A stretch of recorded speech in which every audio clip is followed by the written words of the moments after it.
confirmation hearing of the Minister Designate of the Ministry of Youth and Sports. The agenda for the day: we have devotion, the administration of the oath, welcome remarks, self-introduction of the senators here present, introduction and presentation by the nominee, questions and answers, closing remarks, then we adjourn the confirmation hearing. So those of you up there, the rule here, we don't clap for anybody, we don't boo anybody, we listen, and you can take your note. At a certain time, we'll give you the opportunity. If you have any question, you can send it forward to us, and if we deem it necessary, we'll read it and post it to the nominee. Madam Nominee, you have come as an applicant for a job. We are the last group of people that can employ anybody appointed by the president in this country. So we are the last bus stop who will determine that you get a job if you meet up with requisite qualification. So let's take this process to be very, very serious. Thank you. Devotion, chaplain.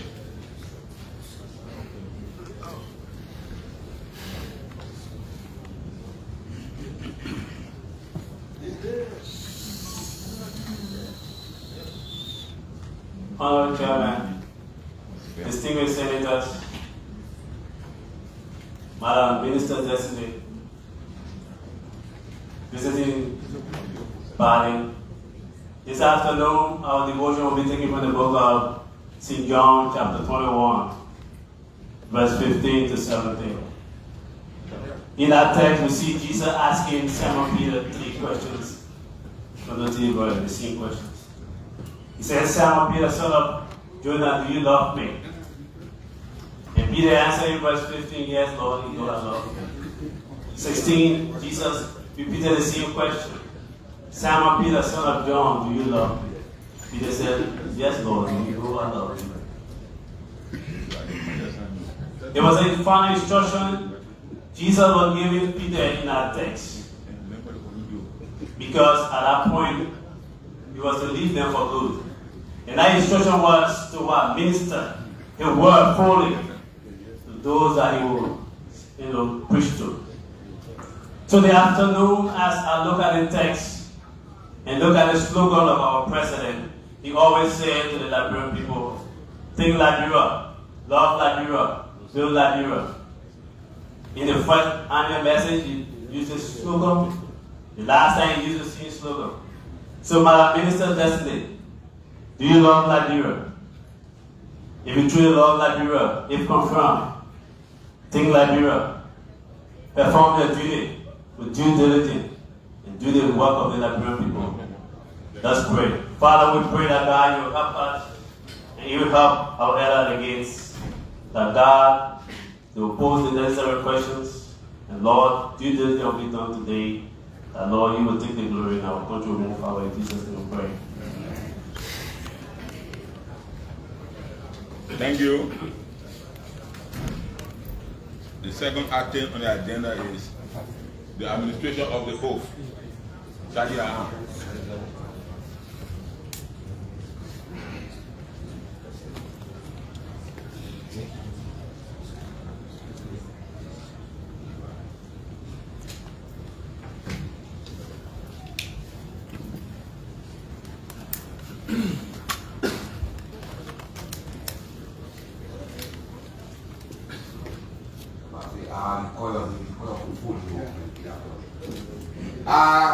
I, Cornelia Wonkerleh Kruah, a bona fide citizen of the Republic of Liberia, a bona fide citizen of the Republic of Liberia, do hereby swear do hereby swear that the testimony I'm about to give that the testimony I'm about to give and to my recollection and to my recollection is the truth is the truth and nothing but the truth. and nothing but the truth. So help me God. So help me God. here. We need to understand his qualified. Thank you.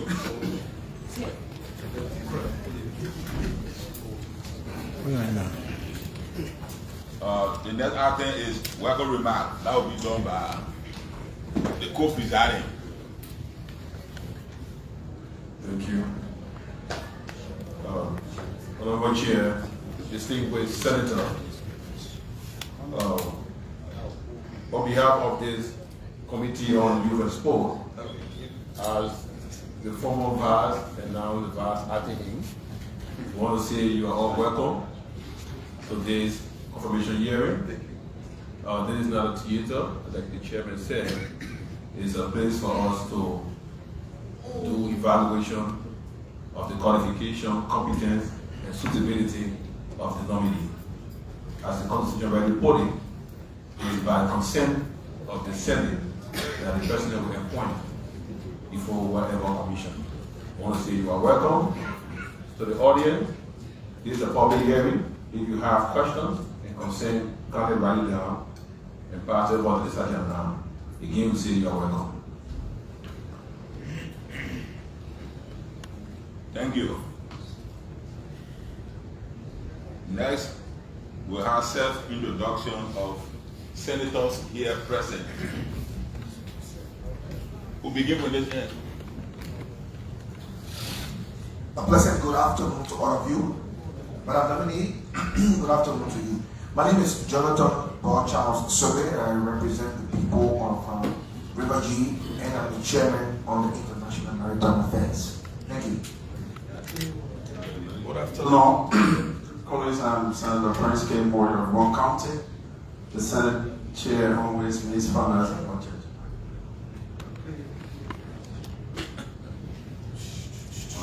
Good afternoon. Senator Edward Snow. I chair the Committee on Hydrocarbon Energy and Environment. The Liberian Senate Committee. Thank you. Good afternoon. I am Senator Designate, Senator of One County, and chair the Committee on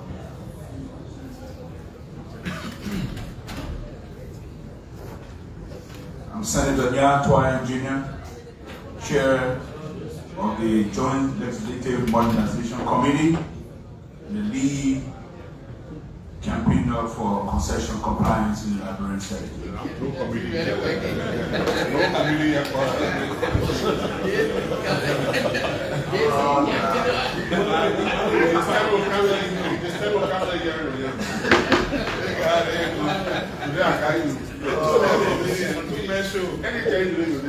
Hello, my name is Amara Khan, Senator of Buffalo County. I'm the chair on the public accounts, expenditures, and audit. And I believe I'm a member of this committee. Actually, a member of the field. I'm a member of this committee. Good evening,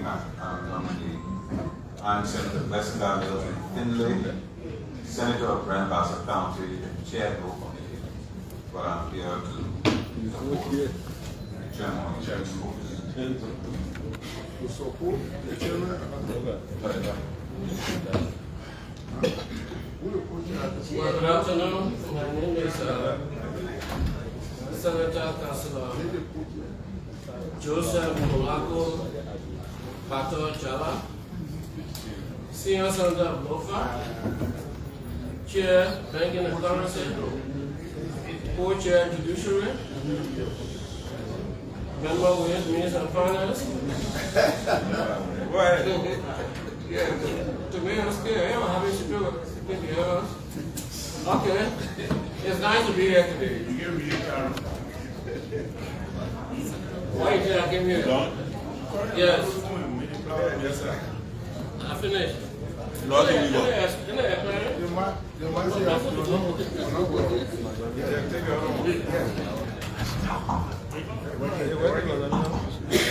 afternoon to all. I am Samuel Wonkerleh Kruah, Senator of Liberian County.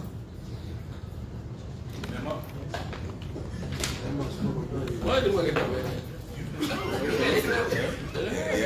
Okay, good Hope afternoon. people can get that right. I'm Francis Settle, Senator River G County, Chair on the Senate Committee of Telecommunications, and Vice Chair on the Committee of Gender, and also acting as the Vice Chair.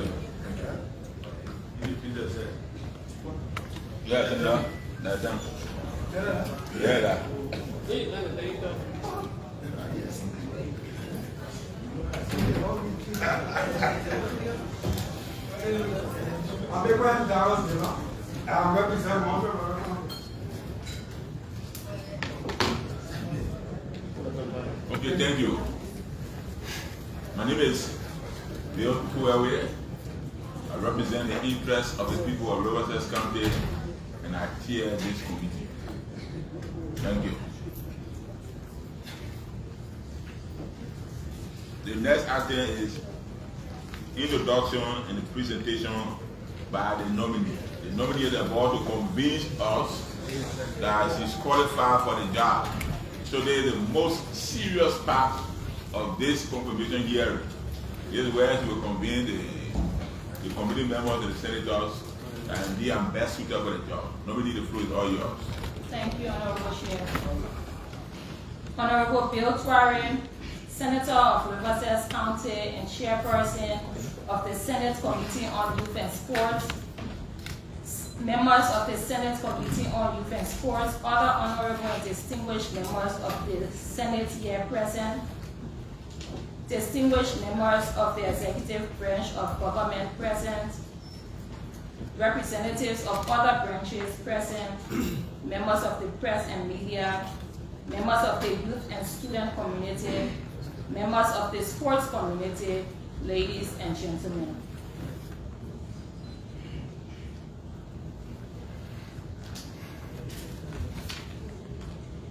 My name is Cornelia Wonkerleh Kruah. I'm 35 years old, a proud daughter and native of Lima County, an attorney at law, a mother of a handsome teenager, and the current Deputy Minister for Administration at the Ministry of State for Presidential Affairs. It is a deep honor to appear before this Honorable Senate as Minister of Youth and Sports Designate for confirmation. Before I begin, I want to remember two friends and mentors, Fanny Ali Jersey and Augustine Tamar, former presidents of the Liberian National Student Union, LINSU, and the Federation of Liberian Youth, FLY, respectively, who left us too early. Fanny played an important role in my involvement in student leadership during my days at the then Stella Maris Polytechnic. I'm certain that if they were here today, they will be seated in this very room, cheering loudly and advising me quietly from the back. I know that they are here with us in spirit. I respectfully ask that we observe a moment of silence in their honor. Amen. Thank you. I would also like to pay homage to a woman that has shaped my political career, former President Madam Ellen Johnson Sirleaf. Madam's quiet counsel has taught me a lot about leadership, including how it is often forged in private battles before it is tested in public spaces. In moments when I felt uncertain and vulnerable, she did not only offer comfort in wars, but also confidence through challenges, thereby causing me to discover my own strength. Thank you, my Ellen. Permit me to skip the usual references about how youth are the future leaders and the greatest assets of our country. I acknowledge that. We all say that. Today, I want to speak about how Liberia begins to think about the youth in the present tense and not the future tense. How we move from praising potential to designing systems that allow such potential to bloom. I'm fully aware of the enormous burden I carry, of all the challenges confronting young people across the country, of the expectation they have of their government, of the hopes they have for themselves. To be nominated by the President at this critical moment like this for Liberia youth is an honor of a lifetime, an affirmation in his belief in my abilities and firm faith in the power of the youth. I am deeply humbled by this trust. Thank you, Mr. President. To my parents, Councillor Wonkerleh Kruah and Madam Makita Sawyer, you showed me from an early age that I was never too small to be. Today is a testament of your intentional investment. Daddy, although you aren't here today because you are away on official duties, I am not just your legal colleague, I may soon be your cabinet colleague. I know you must be very proud. To my siblings, thank you for being the first test case of my leadership abilities. To my teachers and friends of the St. Teresa Convent, African Leadership Academy, Stella Maris Polytechnic, Kingston University, and Louis Arthur Graham School of Law, this is one of the moments we dreamt of. Thank you for your encouragement and support. To my son who is here today, Johnson White Topa III, you inspire me every day. I will go to work knowing that I must make you proud first, and second, to do things to protect yours and the future of people your age, and then the rest of Liberia. I will continue to lean on your support and advice, although I cannot promise to take your advice on football, especially when it comes to Leicester FC or Real Madrid. To the young people listening across Liberia, from Cape Mensurado to Cape Palmas, especially the young girls, this is my promise. I will be your minister, working and fighting for you every single day.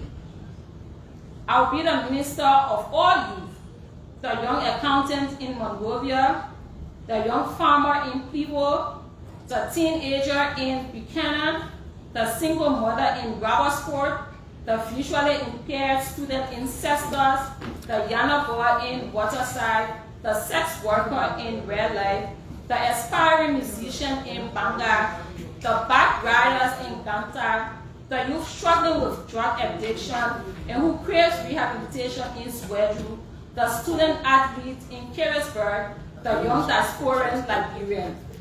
Whoever you are, whatever you do, wherever you live, I will be your minister.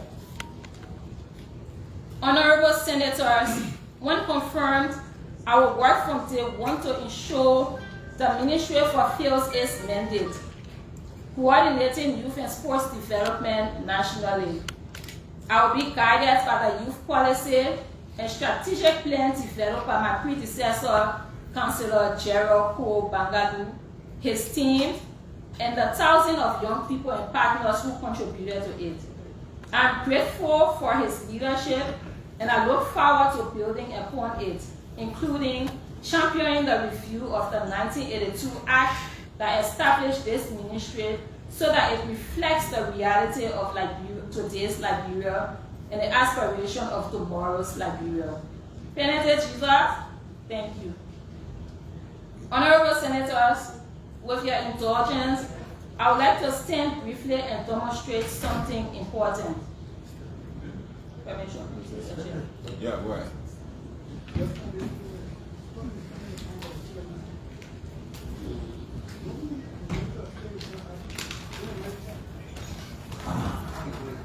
What I'm about to demonstrate is to show us what opportunities we have as a country. So today, as Liberia, we have what is referred to as a youth bulge. A youth bulge is when the majority of your population are young people. As countries, we can decide to either use that as dividends for us, or we can continue, as we have seen in Liberia, to use it as a burden.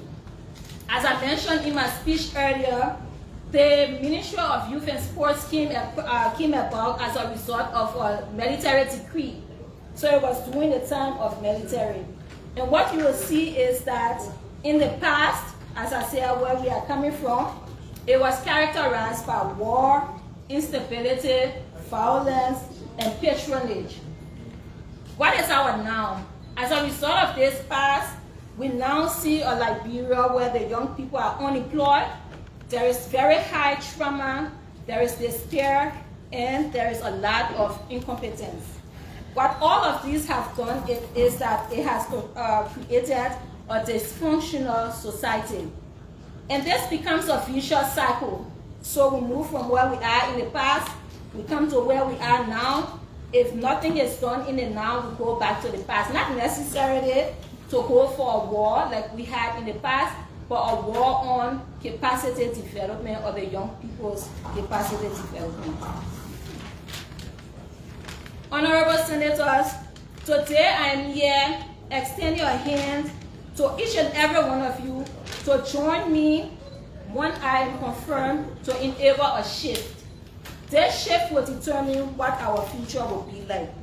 This shift is what I like to refer to as pathways, creating pathways for young people.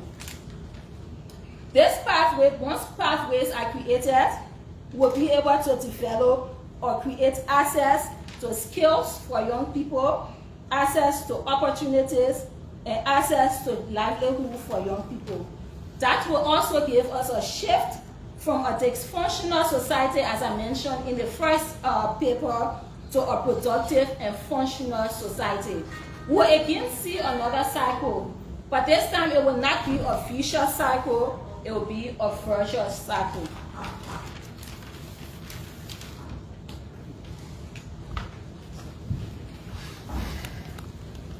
Honorable Senators, now that we have established where we came from, where we are, and why a shift is necessary, permit me to speak about what this movement demands.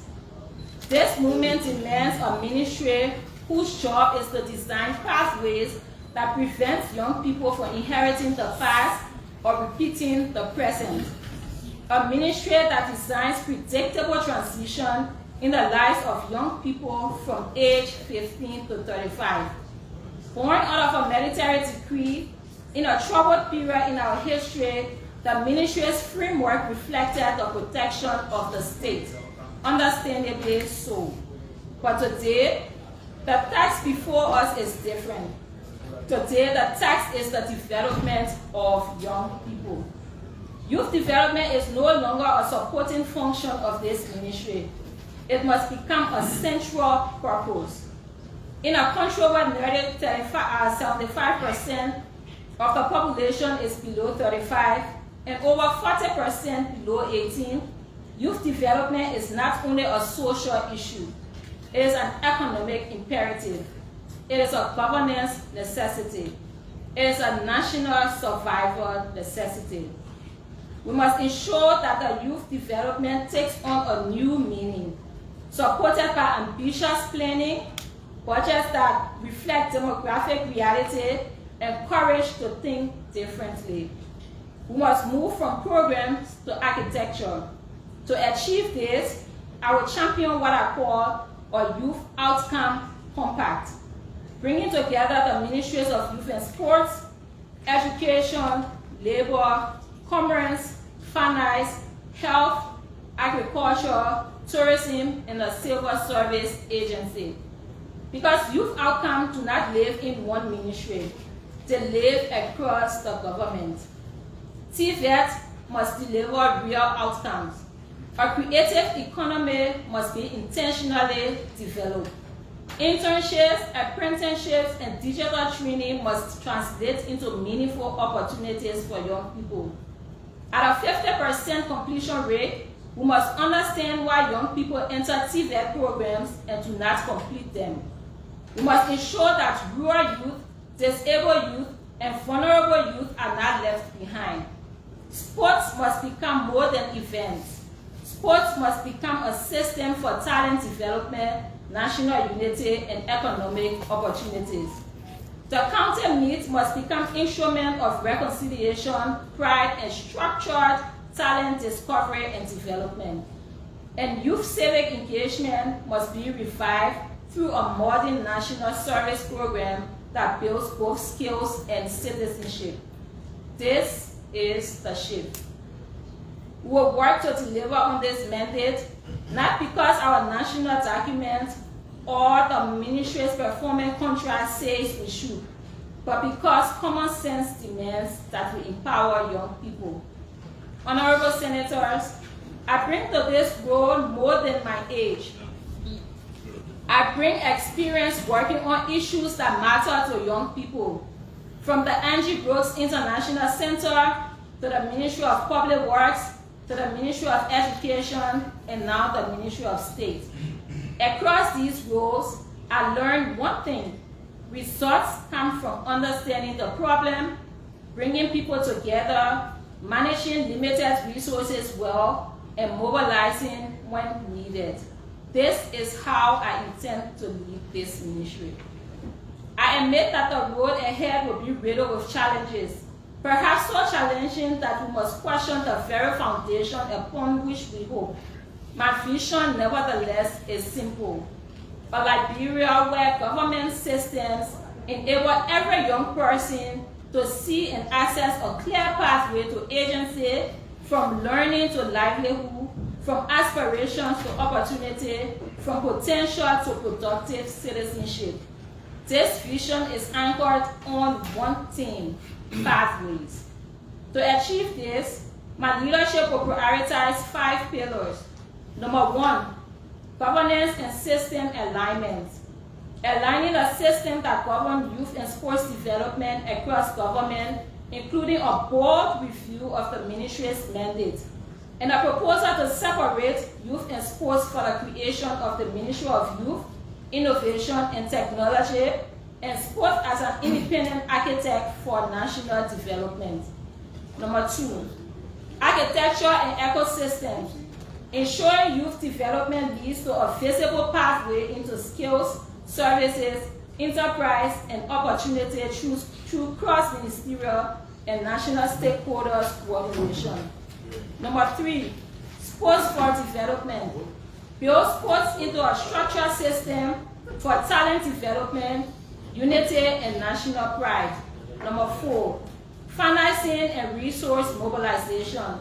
Creating innovative ways to finance youth and sports development that reflect our priorities. And lastly, research and design. Transforming the ministry into a center for research, design, and evidence-based youth policy thinking. Honorable Senators, I plan to be a youthful minister, but I ask you to not judge me by my age, and certainly not my appearance. Judge me by my ideas, judge me by my decisions, judge me by my results. Some have suggested that my father's position in government explains why I stand before you today and why I shouldn't, and that I am undeserving of this nomination.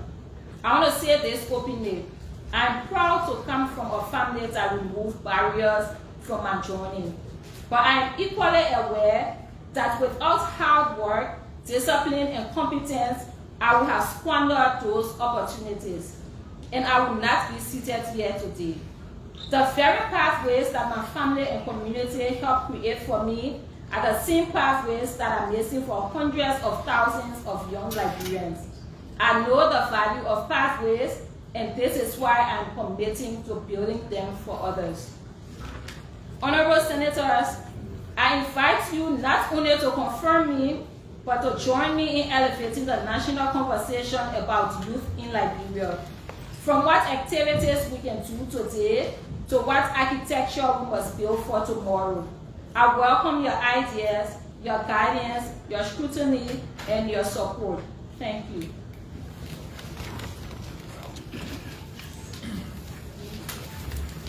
Thank you.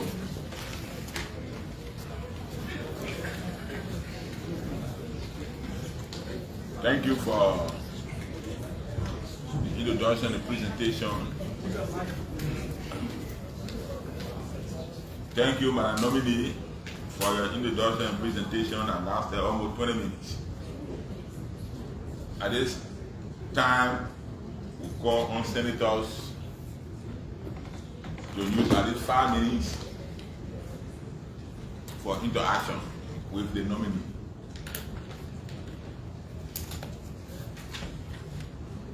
start with Boga.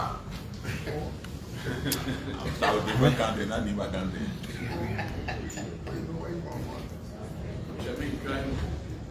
Trying to say that. Yeah, just so that. Oh, yeah. That would be a machine for you to run away. Oh, boy. Then you run away. That boy. Thank you, Mr. Chair. And to my little sister and distinguished Vice Chair of our party, I want to begin by congratulating you. Yeah, leader one. Okay, Madam Nominee, firstly let me thank the President for nominating you to this very, very important position in our country. As somebody that I've known for a little while, I'm quite sure you're going to discharge the duty and functions of the ministry to the best of your ability. Just to find out, I saw you displaying graphs, displaying papers that indicate some of the issues that we have with our young people.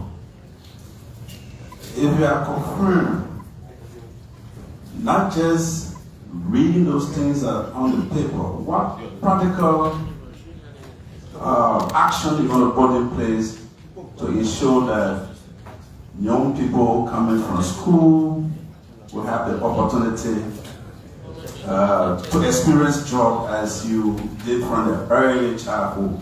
Let me get into IT. What else you going to do?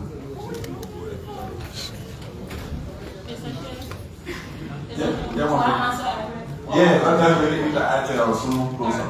So,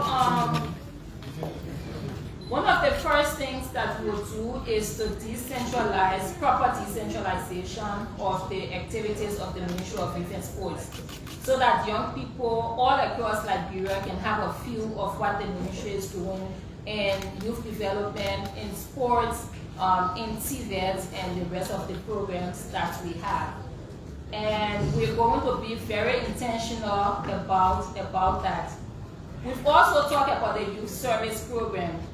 While I agree that young people have to be put to work, most times what we have seen here in Liberia is when we describe youth service program or internships, we normally resort to having young people sweep the streets, do community clean up, and that is our own definition of what an internship or vacation job for young people should be. I think we have to shift that a bit. While it is true that by cleaning communities, it shows some level of responsibility to your communities, but there are other ways you can do it. We will be pushing more to work with other government entities who intend to decentralize. I'll just give a practical example. For example, the Liberia Business Registry. Business Registry intends to have decentralized offices, but they do not have qualified staff to staff those offices. Same with Liberian Archive, same with Land Authority, and you can name as many institutions that have that issue. So on the one hand, we have one group of people who have these practical opportunities for young people who are qualified to get the necessary job experience, and then but they do not have the resources to do that. Then you have a ministry with the resources to do that, but instead we send our young people, university graduates, senior students from university to go and sweep the different communities. We intend to partner with different institutions to revive that. How can we use our resources, our human capacity, our young people who are qualified to man those decentralized areas that will not only help to generate resources for the government, but also give young people opportunity to build their CV and be mentored in those particular ways. That's something that we are quite passionate about. Thank you. My last question has to do with the management of the county sports meet. We have noticed over time that we are doing the same thing every year, repeating it, hurting our pockets as lawmakers. What else are you going to do differently to alleviate the burden from the common people in the county so that the county meet can be enjoyable? You know, sometimes you go on the field, you pray for your team to advance to the next stage, but you worry about what's going to come from your pocket to support your team. Madam Nominee, what else are you going to do so that the happiness continues? We now praying for our team to leave because it's going to be a burden in our pocket, so that when we're clapping, we just clap. What else are you going to do to help local officials, legislators, and all the stakeholders that come together to form their county at the county meet from their own pocket? So today, before I came here, there was one thing I kept reminding myself: do not make a lot of promises. Do not make a lot of promises. But I think that there are some key, at least basic promise that we can make here with the help, again, as I mentioned in my speech, with the help of each of you as one branch of the government, will be able to achieve that. So while I was preparing for my confirmation, I started to ask about the numbers. So apparently the county sports coordination committee gets maybe between 5,000 to 10,000 support from the government to prepare their teams. And then when you look at the budget of what they spend to hire coaches, to pay the players to play, it's almost maybe 6 to 7 times more the amount that we give. I believe that there are means of generating resources, but it cannot be, we all know the strain that the domestic envelope has. So to sit and say that we'll be able to lobby to get increment at the domestic level is something that we can do. But I believe that if we programize, if we institutionalize or create programs around the county sport needs, then you're able to attract grants and other support. For example, if we move the county needs from just general play for the unity of the country to one where we're talking about developing talents, young talents, that is something that you can write a grant proposal for and say, yes, this is our county need, but the program that we're running is development of talents that can attract funding from outside of our domestic envelope. So bring innovation to this role. We're going to consult as much as possible. I'm not a sports person per se, but I have a son who is very passionate about sports, especially football, and I intend to use that passion to drive him to continue to do more in that sector. Thank you, Nominee. To close up, Mr. Chairman, I mean, I thought you had last question. yeah, that's my last. That's doing my parting comment. Promotional power. Madam Nominee, like I said from the beginning, I've come to know you as a result-oriented person. Although you are young, quite young, but you focus on what you want to do. My advice as you go to the ministry, because this will be a testing time for the young people. You're going to serve as an example that will live on. So while you move to the ministry, we'll urge you to work, open up, work with those that you're going to see there, and show that you'll do what is required as a team. Once that is done, I'm sure you're going to succeed. Congratulations, and you have my full support. Thank you, Chairman. Thank you, Mr. Chairman. Normally, I've gone through your presentation, I've listened to you, and I have a concern, and I want to know what is your vision when it comes to the youth in the rural areas, the challenges they have. How are you going to incorporate in your presentation in terms of this new idea of giving them access to livelihood, giving them access to opportunities to have a job? I just want you to expand on that a little bit from my understanding. Okay, so you know, youth I segmentize. So you have youth who are attracted to the academics. So those will be the ones that want to go to school. You have some young people who are attracted to TVET, so they're more hands-on and they want skills training in that. You have youth who have their strength or their talents in sports. And then you have those who we consider the creatives, so those who will do the singing, the comedians, the poets, and all of those different groups of young people. I believe that those different groups of young people do not only exist in Montserrat County. Liberia is one country that is very blessed with young talents, innovation, and everything else. As I said earlier, we'll be decentralizing. But in order to answer this question, I'll just give some practical solutions. For example, I've been brainstorming, and that's something that we'll be proposing if we are confirmed.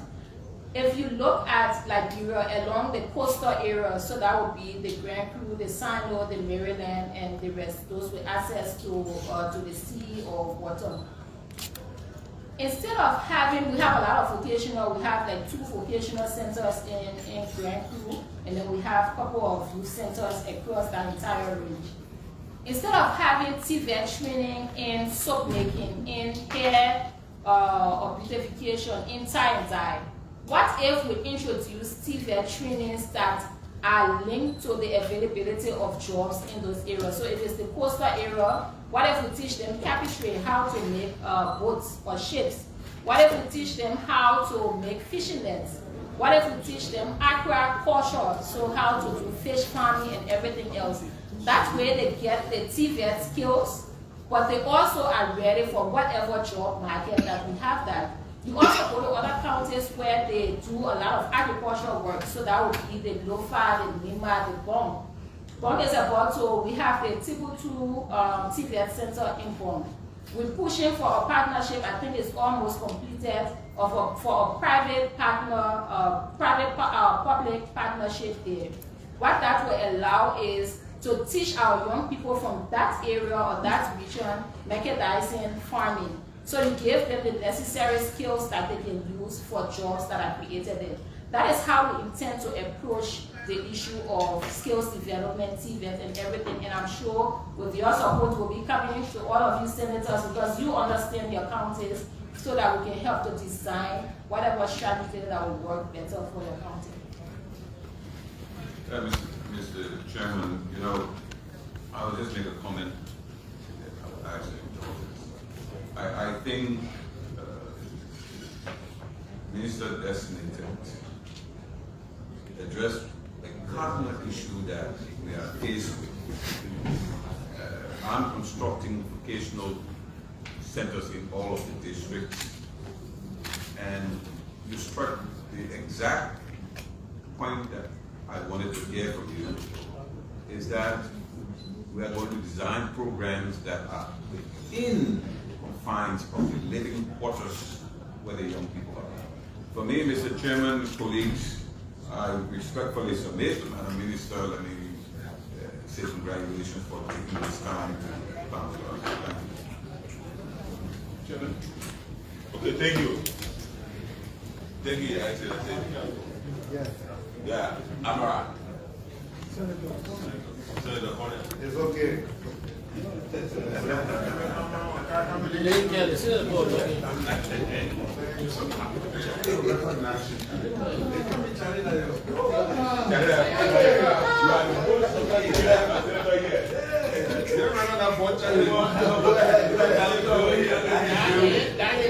You know,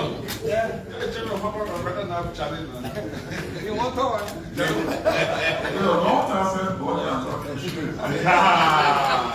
He wants to talk now during my time. Yeah, thank you, Mr. Chair. Thank you very much.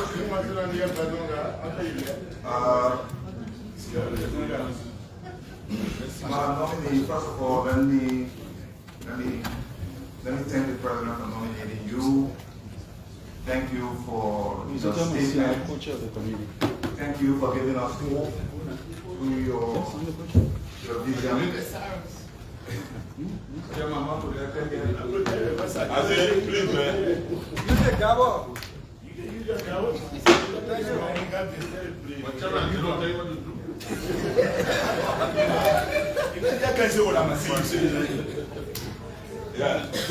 go ahead. Chairman, I'm protected now. You are protected 100%. Thank you. I was saying that thank you for your opening statement. Thank you for giving us hope. I was really impressed by the way you frame the challenges and opportunities for us, and then climaxing it with your far vision. I know you. I've worked with you. I have no doubt that you will do well there. I have to say, one of the most confident people I've had the opportunity to work with. But she has my vote. When I get praise, man, I'll tell you that. So,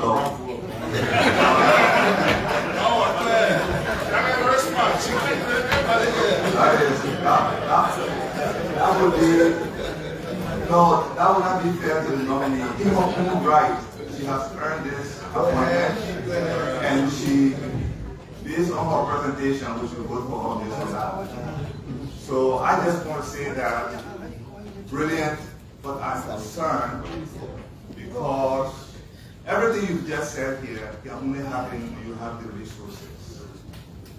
The budget that was just printed, I'm a number guy, I know somebody don't like me because of that. But they gave the ministry 9 million, not 1 million. And you were not there when the not from 1 million was appropriated and approved. Now you have the vision. You are a new minister, and you're going to be working with 9 million. Let me check my numbers here. You have 2.1 million for compensation to run the place. All the things you want to do, you have only 2.1 million to do them. The research, the new program, so and so, and to pay the current staff. Then you have 6 million for sports activities.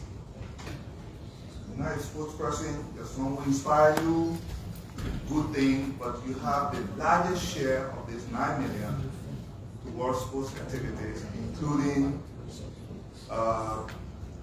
PSID programs. I think 2 of them. One of them is the National Empowerment Program, about 1 million, and the National Youth Empowerment Program. Seemingly, just that one does not have the youth, another 3 million. So, how are you going to deal with this?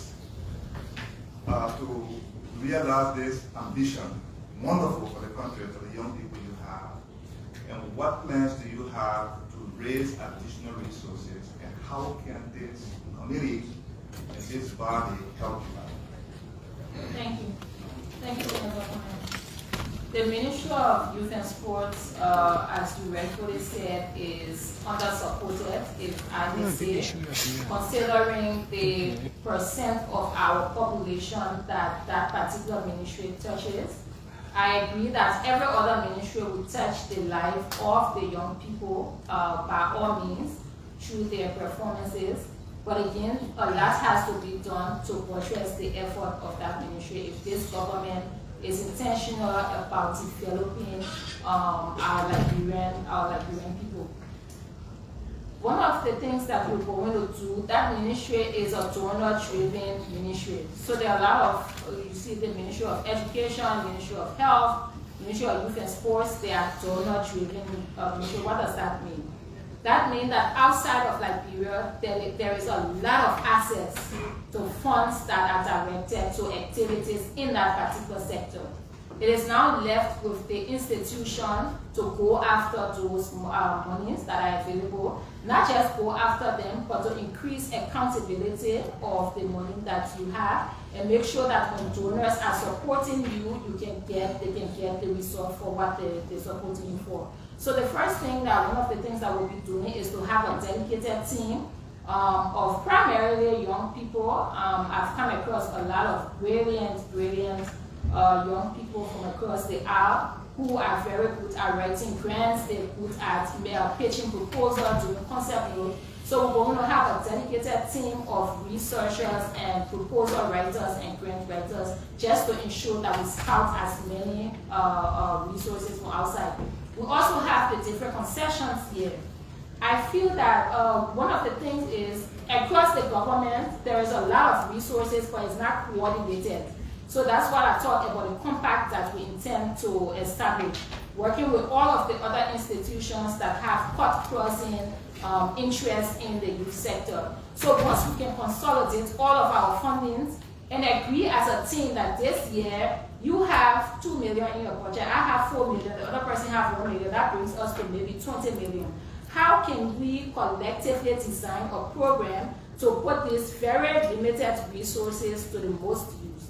And once we can do that, you'll see a jump in the resources we have available. You'll also see a reduction in duplication, because that's what's happening. Almost everybody doing the same thing. And if you do the same effort but it's scattered, you don't get the necessary results.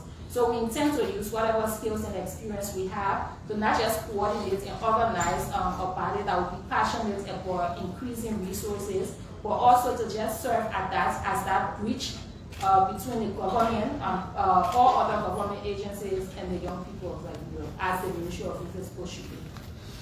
Thank you for that. And may I thank you for that answer. May I suggest to you that as you reprogram, as you try to harmonize all of the fractured resources in the sector, to please consider working with this committee. Perhaps we could cost, not building your expectation here, right? But being proactive in many ways. Yeah. So if you can cost your vision, these 5 points, I think they're really great. And maybe share with the committee, share with the great chairman Moy, the home front, so that in anticipation of the supplemental the president told us about in his SONA, we can be here to vouch for you. The other concern I have has to do with the county meet. As a young man here, when the county meet was started, we saw raw talents come from the rural parts of the country into the Antoinette Tobin Stadium. These were names we never heard in the regular league here, IEM Bible stuff.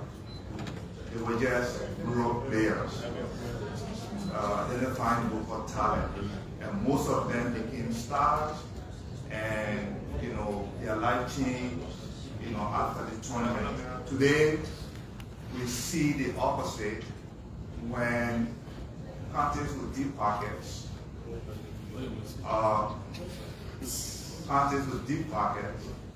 come to Monrovia and recruit first division players to compete in a county league, which dilutes the spirit of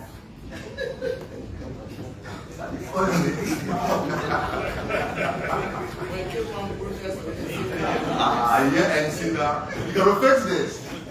But Minister, you see my question. See where it's going, right? So I'm concerned that in my opinion, the spirit of reconciliation, of unity in a post-conflict country, the continent is far. And we need it more now than even before the war to reconcile our countries, right? Our country. And then secondly, there are talents in the county that we are not given the opportunity to shine on the national stage. What are you going to do about this? Because this is really corrupting the county meet process. Most times when we want to bring about reform, you have to make sure that those that you are pitching the reforms to buy into that vision. So we're hoping to push a vision for the county meet. Yes, it's a good competitive process to show that I'm from Lima County, that Lima won the county meet and we carried the trophy and paraded it everywhere in Lima. But it's also a good thing to, at the end of the county meet, show that we're able to develop at least 2 or 3 Liberians that will be projected nationally. You have the national team.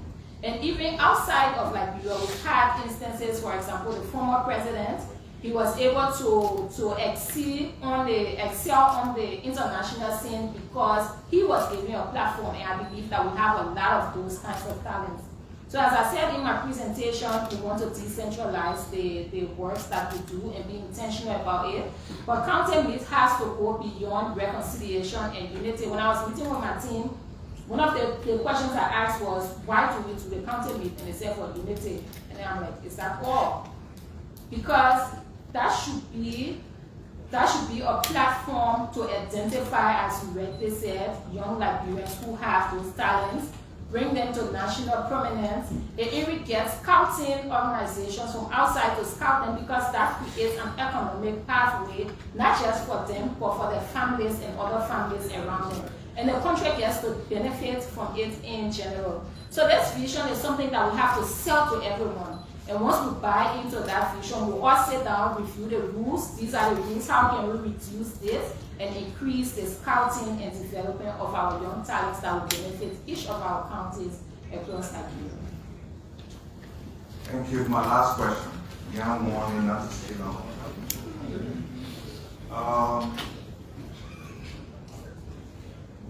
When you get confirmed by the Senate, you are going to join your father, and thank you for paying tribute to him and the wonderful job he's done, you and your siblings. You'll be joining him as a colleague in the cabinet. He is responsible for labor, and you are going to be responsible for youth, the population that desperately need labor.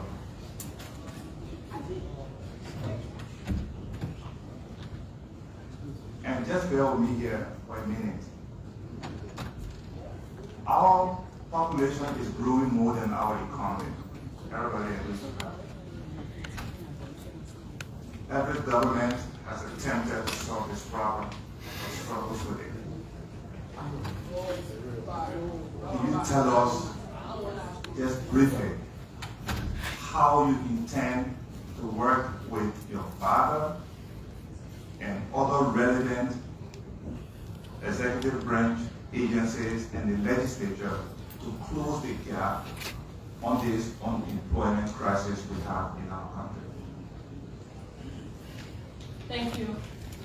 While I was researching for this position, I learned that the Ministry of Youth and Sports was before the Ministry of Labor, Youth and Sports, before it was separated, and you have the Ministry of Labor and the Ministry of Youth and Sports. I believe at that time, the framers of the framers of that act that created that particular group as one ministry, at that time felt that it was important for the two to work hand in hand. Now we have the Ministry of Labor and the Ministry of Youth and Sports. Even prior to my becoming the Ministry of Youth and Sports designate, I'm one person that I'm very critical, even on my own father, because I believe that this government is a government that we advocated for, we campaigned. Our faces were before the cameras, telling the Liberian people that we are here to deliver on certain things. Yes, towards the end, my father came and he joined that vision after he left the CDC and joined the Unity Party. But I believe that I have a greater burden to ensure that we succeed. Because unlike him, who had the switch from the CDC to the UP, I have always been UP since 2011. So if this government fails, I bear the biggest burden. So even outside of this role, I have been very critical of him. I believe that there are some weaknesses that we can strengthen through our ministry. Before this confirmation, I spoke with him and the CSA boss. That's why when you see when I was listing the compact, I put the two of them in. CSA controls public sector jobs. Labor Ministry controls private sector jobs. Those are the places that all of the jobs that we're looking for, with the exceptions of those who create their own jobs, like the entrepreneurs, like the creatives, and the rest of the people who create their own jobs. Those are the two major sectors that we have job creation in. We're going to work with them. Some of the weaknesses I've seen is the intentionality about concessions that come and say, okay, we were looking for Liberians for the job, we couldn't find Liberians. Yes, they will bring the advertisement on the paper and submit it to you that we've advertised in 10 newspapers. How can we show proof that we have those Liberians available? My team and myself intend to create what we call a database for young people, where you can not just upload your CVs, your expertise and everything, but people, the private and public sector, people can go there and have access to how many accountants we have, how many forklift drivers we have, how many seamstresses we have in the country, people with talents and what they can perform. That way we can be intentional about these concessions that come and say we can't find Liberian. We can work with them and say this is the database, these are Liberians that qualify for this position and work with them. And I'm going to be very intentional about it. For those who have worked with me, and you, Senator, you have worked with me, you know how intentional I can be about results. I want to use this confirmation to commit to you that nothing about my work ethics is going to change. I'm going to be the same Cornelia that you work with and that brings results no matter how hard it's difficult to do. Thank you very much, Madam Nominee, Mr. Chairman. Thank you for the opportunity. Thank you. We go on our next one, right? Watch out. Thank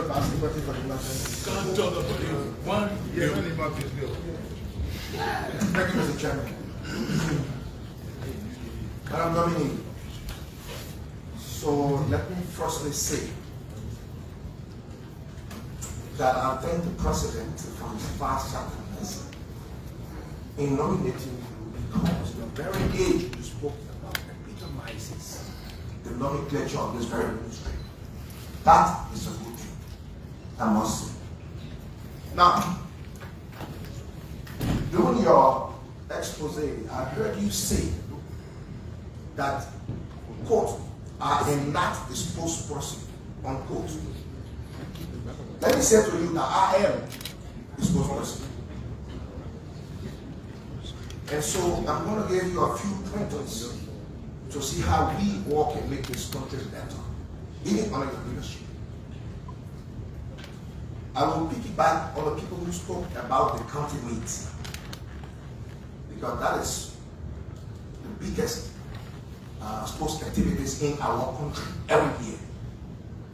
Now, since the inception of the county meet in 1956, Madam Nominee, this county meet has brought not one goalpost in any county for development. But sports is used as a developmental agenda in all of the countries in the world, including the World Cup, including the African Cup of Nations, including the Olympics. Countries bid to host the World Cup not because they are not seeing football, it's because it brings dividends. We need to change the direction. You talk about institutionalization, I'm talking about decentralization. So let's take, for example, for obvious reasons, River G hosts the county meet. Liberia will prepare herself consequently for River G to be able to host that county meet. We will build a Stephen Tower estate in River G. We will build a Matadi estate in River G to host Liberia. Those stadiums and things we'll build there will bring hotels and other things, dividends to our people. Everybody will benefit, especially the youth you're supposed to be representing will benefit.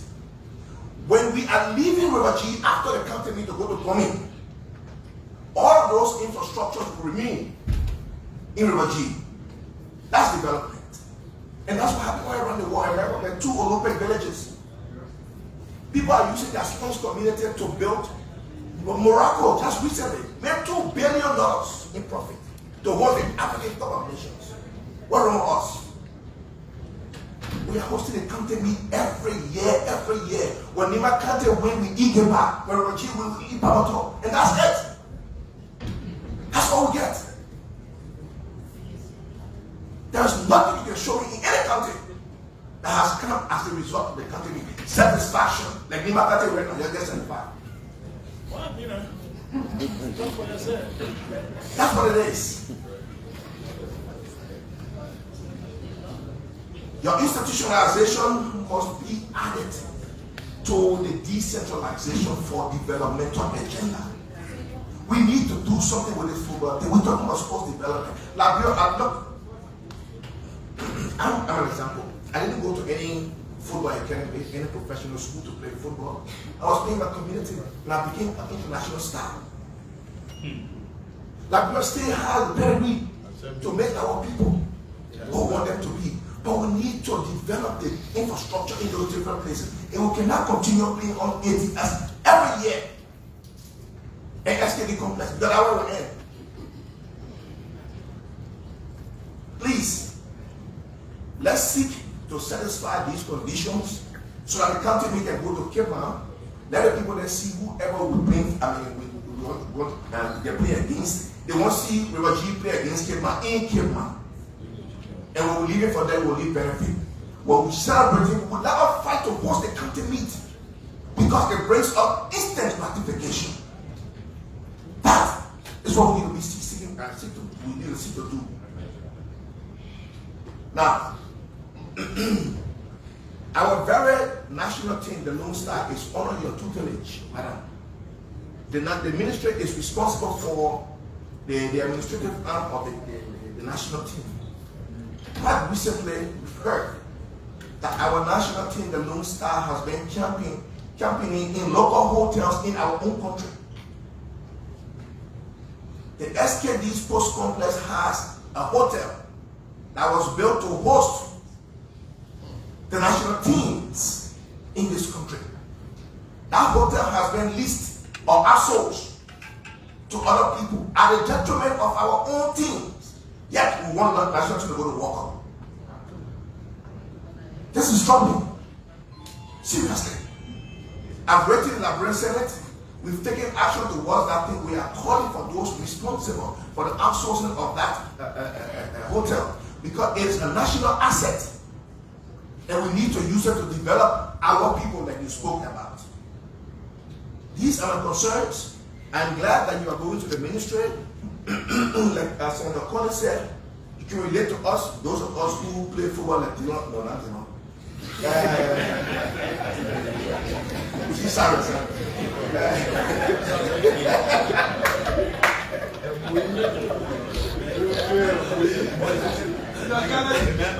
The priest boy, sorry. You know, like those of the colleagues who play the game, Topo, thank you. Quite honestly, it needs to bring us. So you know I play the game. Please. Senator, these things will bring us dividends. We cannot be celebrating because we are happy only because we want victory today and nothing to show for. Since 1956, this thing has been going on. We need to stop it at some point to say enough is enough. Please, let's seek to redeem that hotel for our people to have somewhere to stay in their own country. That is a necessity. And like I said, we're breaking the Liberia Senate and taking action. We'll pursue those actions and bring those people who were instrumental in outsourcing the hotel. We want to see how we can revise that decision and give it to our people to develop our talents. Again, congratulations. I will be voting for you. I'm saying it here on national radio because I believe you are apt for the position. Thank you, sir. Thank you and congratulations. Thank you,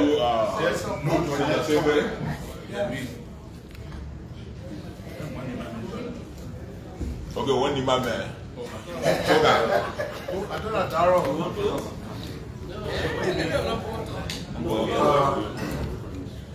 Well, let me first of all say thanks to the chairman and to my colleagues.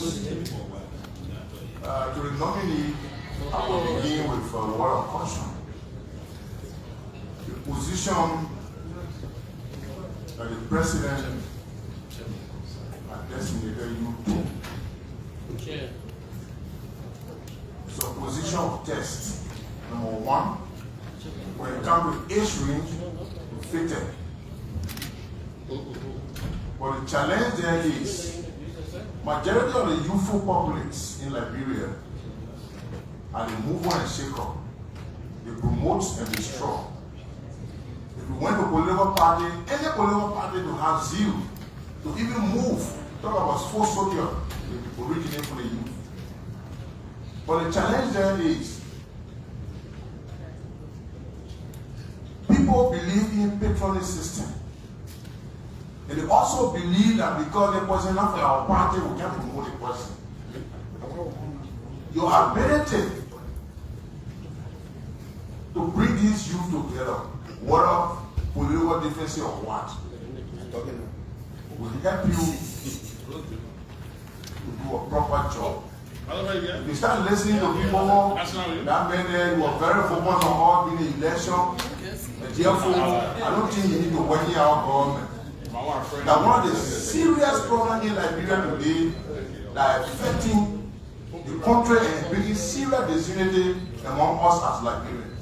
Whenever any political party wins an election in this country, they antagonize the other political party, they deprive them, even if they are in job. They will find means to take them from that position with administrative decision. It's affecting the society. It's eating the fabric of our ability. Now, in the Liberia country, there where you have bulk of the youth. But if you went to my hometown, the youth chairman there today is 65 years old. And you go and plot the entire country. When you read the Designate Cornelia, they say, who are you chairman? You will see some of them. Every year will get you a youth chairman.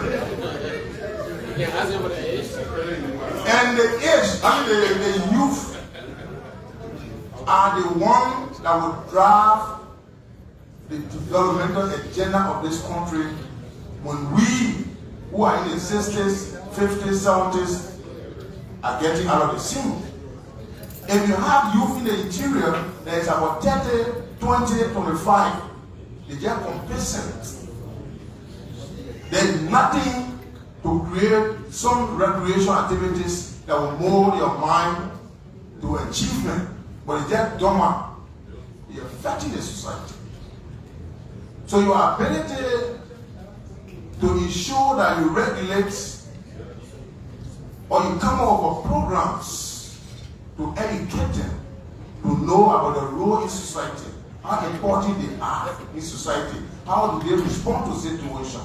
I think it will minimize the literacy rate among the youth populace. You need to look at that seriously. You spoke about vocational school, which is quite correct. The youth these days, some will get up to say, well, I went to my 10th grade in Liberia. Some say, I will take my 12th grade in Sanibole Central High. Because the war kept them behind. The age they reached now, they seem to sit in the actual class.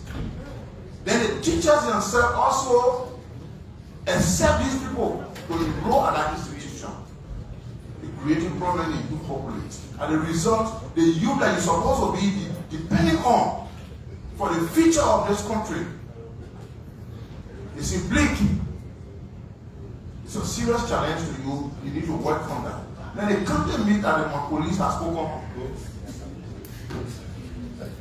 The essence of the county meet actually is for a particular county to exhibit talent within that identical locale. It brings relief, it brings proud to the county. When they say, Samuel Koba Jr., he passed the ball to Yankon song. When they sing, don't sing on the football field. You understand? You feel that Yankon is a proper environment. Koga is an environment, and the children are playing. The people across the country, the feeder, the sons of the soil are playing it. But when you listen to Lofa, they say, Boyanze. And Boyanze from Nimba. I was saying you will give Boyanze to be in Lofa. I mean, then they talk about the fellow who are playing for Nimba or Christian. I don't know you. From the corner in Lofa. No way. The fellow who was I know, senior player on Liberty. Tape. Can you imagine? No, you have a Tape, you never have a ground group. No, Tape in Tape in Dima. I want to beg you. I know what I'm talking Tape in Dima. Don't just forget about that. You understand? Then you look at it and say, Sunday guy. Then you play for Nima. The real essence of the academics. The academic is meant to bring people together in unison. But the success has gone away. People are now financial, they have become commercial hub. For example, the issue of bribery in the football arena. People pay referee to cheat on behalf of the team.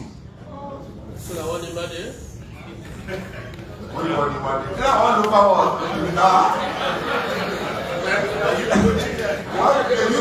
look, let me talk. The human physical minister of the member are. Oh, you want to play there? No, you want to talk. That's a lot, man. Let's talk play there. So, Take your raise. what kind of race? Hell on there. Well, it's just a joke. The film of police for Lofa and R. So you were not dismayed for such a mission. Red Mary bring those here. Yeah. So I'm encouraging you, if you progress, the youth will be respected. If you fail, there will be a bad legacy for the youth. Because you stood there in a position by age. Your qualification, I will tell you as overly groomed. Because your age in our African setting, to be a 35-year-old woman, to have degrees and serving several capacities, and also share a political party, you know, as a coach, vice chairman, or what have you, they actually prepare you. But my concern here is the challenges you got. How will you cope with these challenges to make the youthful populace to be united? Forget about partisan sentiment and bring the citizens together instead of political party issue.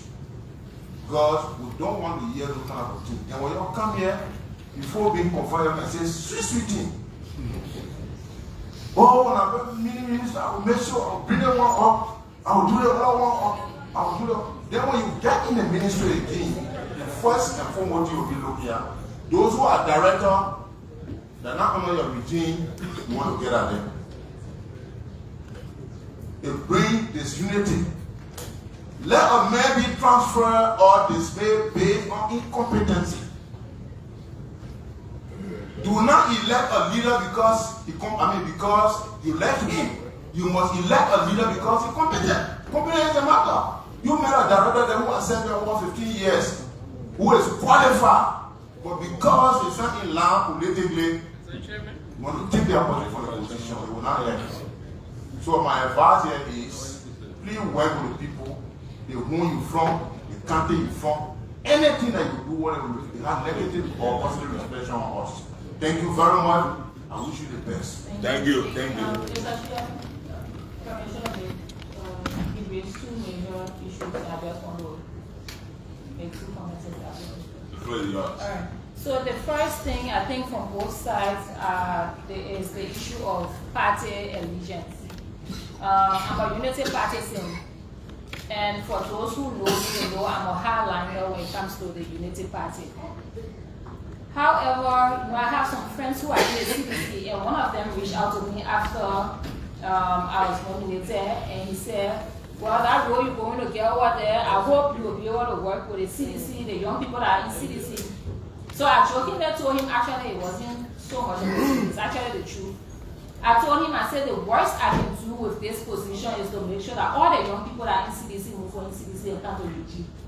That will be my goal, to work with them and to show them that the Unity Party is a platform that supports youth agenda. That is my goal.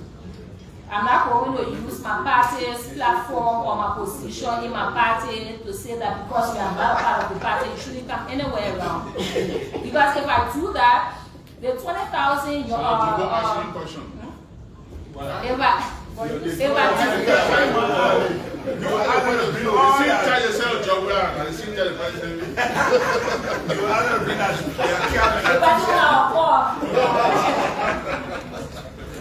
Yeah, so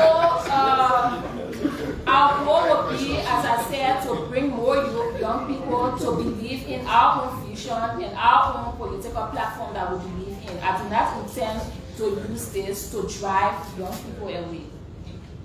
On the issue of most of the youth leaders outside, especially outside Montserrat, not being youth, you know, I was pleased somewhere in the middle of my confirmation, the person who gave me my first job ever walked in. I didn't have the opportunity to recognize her when I was doing my presentation. Councillor Yvette Chesin-Rue.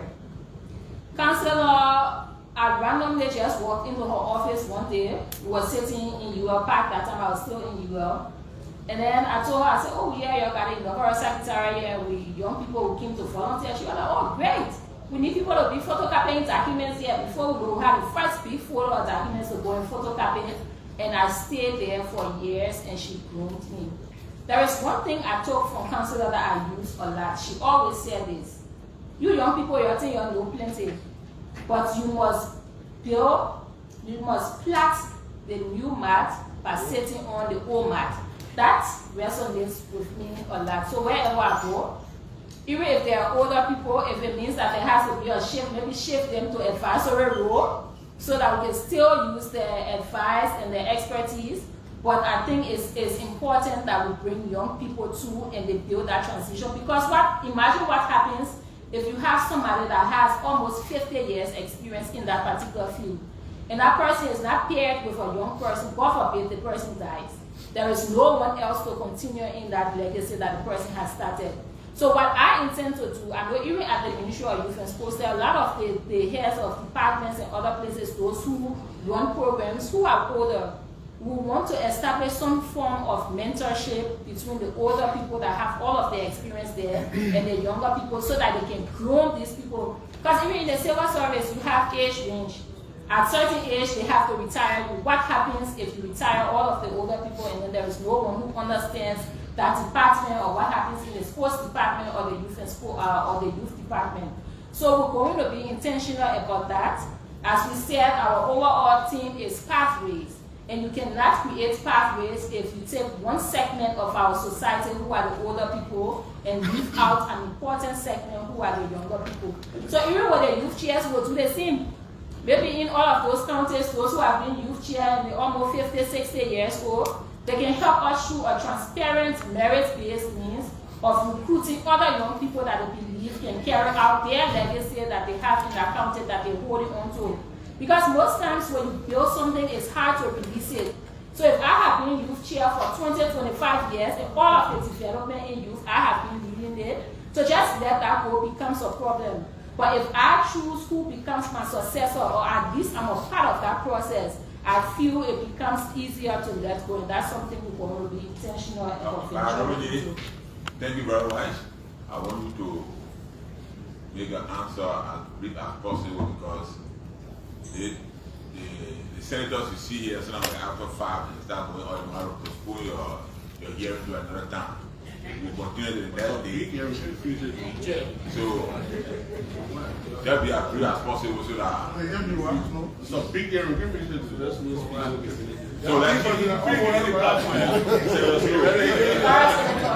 let us know.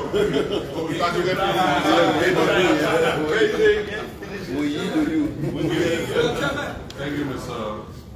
Yeah. Are you sorry? Okay, go for me. So where?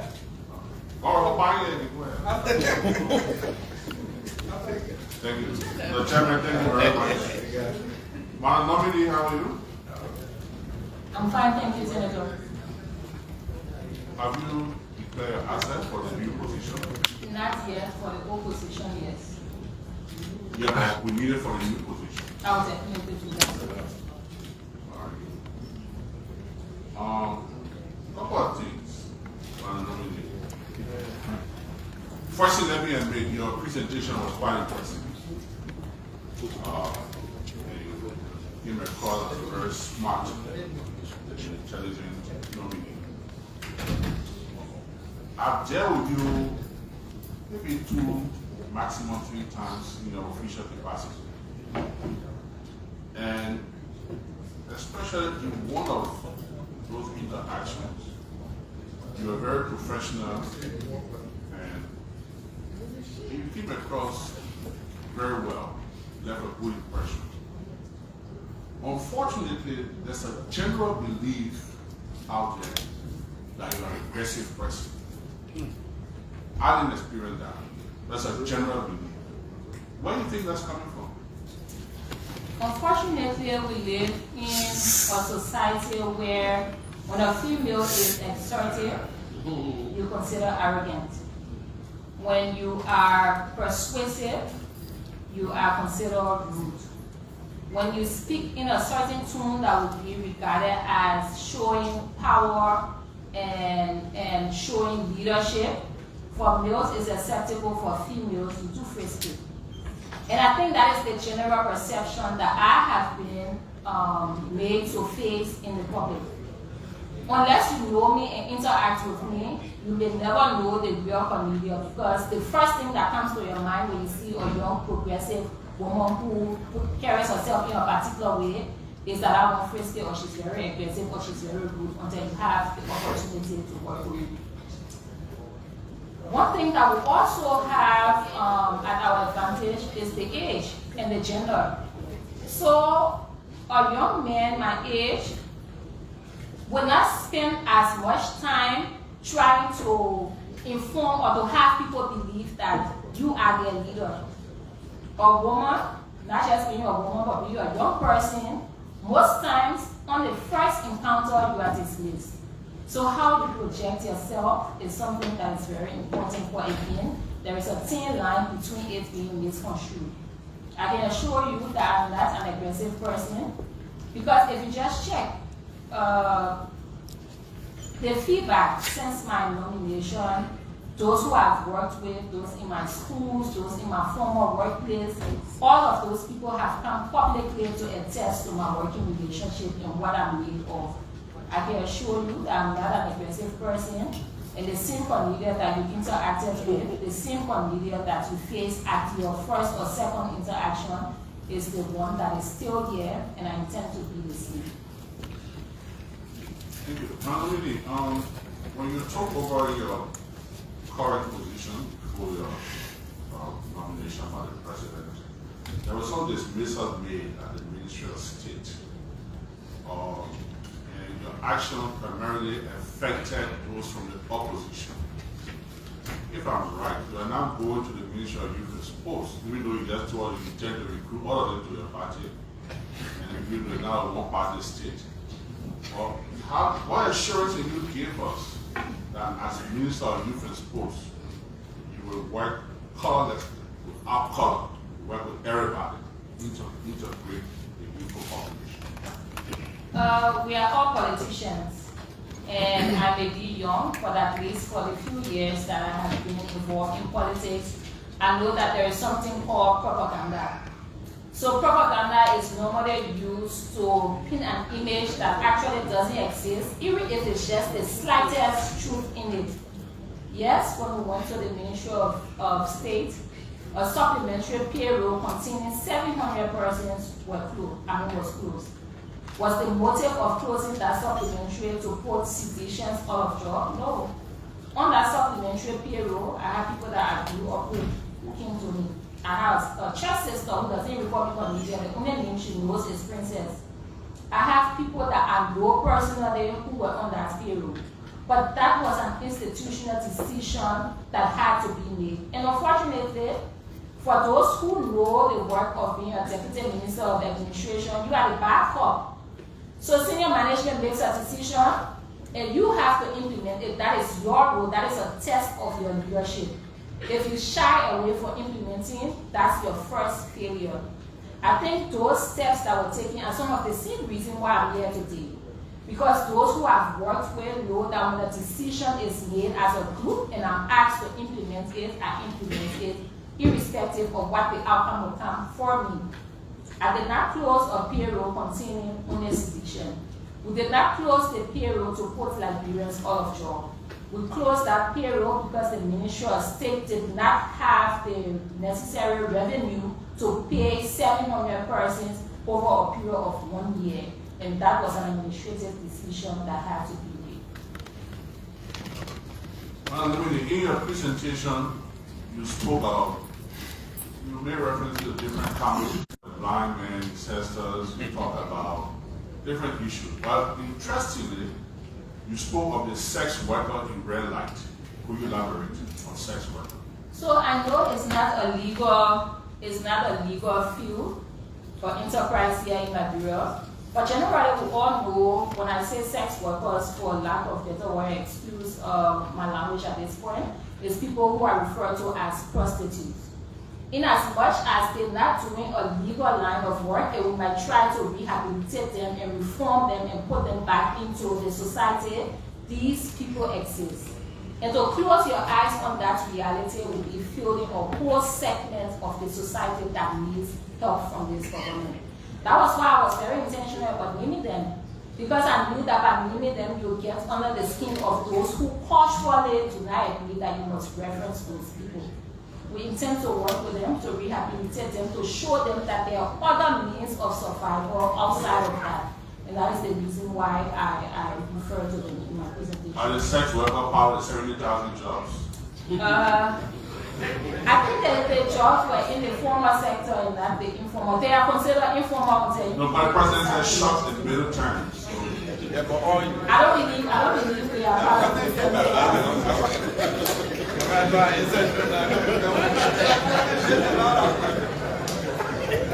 My last question. My nominee.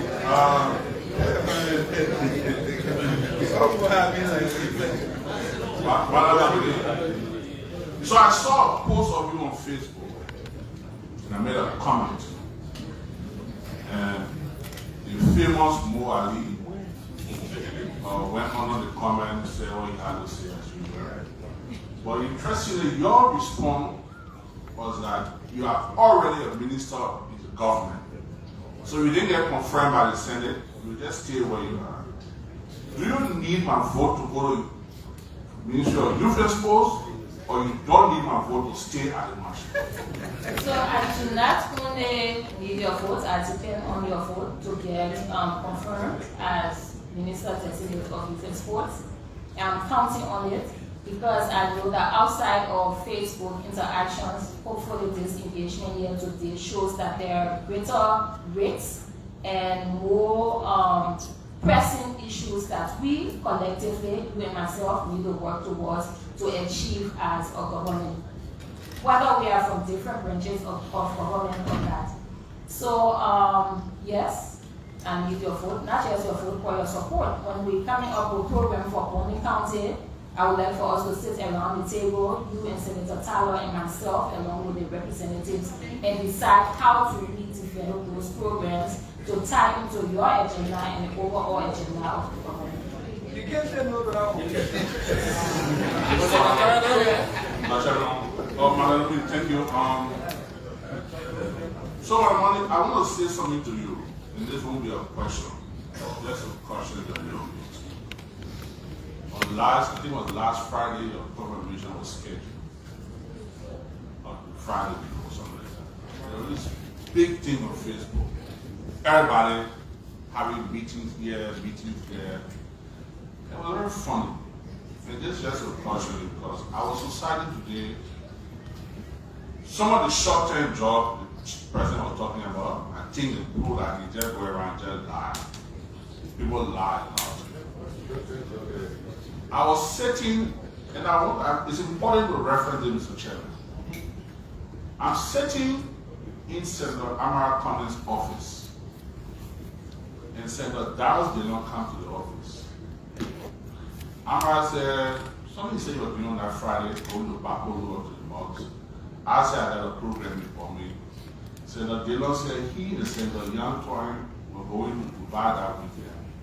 So he wasn't coming here. So it was like, every one of us kind of like, she's smart, it's not a bad nomination, not much attention. So I wasn't coming. They don't say it wasn't coming. But we're only concerned when you have a quorum. Of course, your mission, your rescue people are going to come for a quorum, which we knew. So I'm informing attending the program. I'm sure they don't have help because he said he wasn't coming here. I see on Facebook that said Bill Traore, said Delon, said Maguire, Edmiston at Royal Hotel having meeting. Nothing. You know, you really think I'm not saying you, I mean just to those that spread the lies. We have Senate offices here. Do we have to go way to Royal Hotel and spend money just to discuss our votes? So the reason I'm stating this, my nominee, you keep referencing your age. Keep referencing your age. I just want to caution this country, people can lie. As you go into this new role, and I'm speaking affirmatively, not guessing, I'm saying as you go into the new role, go there wearing a cap that we don't lie in this country. You will go there, people will come to you tomorrow morning and start showing all the bad people in the ministry. Find it for yourself. Don't let them locate the bad people for you. I'm a very proud opposition of this government. But there's one minister that I have so much respect for, and I think that one of the best appointments the president has made, the Minister of Foreign Affairs. I want to urge you to beat that record. You impressed me today, I think you've done a great job, and I wish you well and happy. I will not be going to control whom will invest in the foreign minister. Thank you. I said, no, just told you, is the actual fact. I want to be hustling and somebody told me that I go to meeting to discuss your denial. If I already denied you, I will go to meeting. I go to everybody and I call it to deny anybody. That the way that people give me and I can install it anytime. You must have been talking cordially, we'll be discussing, and people go upstairs and say, Senator Slow and there, and Senator Dillon, and Maguire, will be there to discuss, I will deny it. So we got a question, Thank you. Senator Dillon.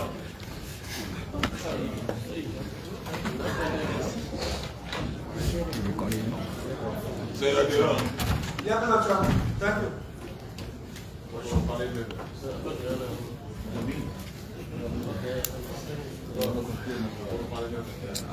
My nominee, Senator Snow said something. Good afternoon.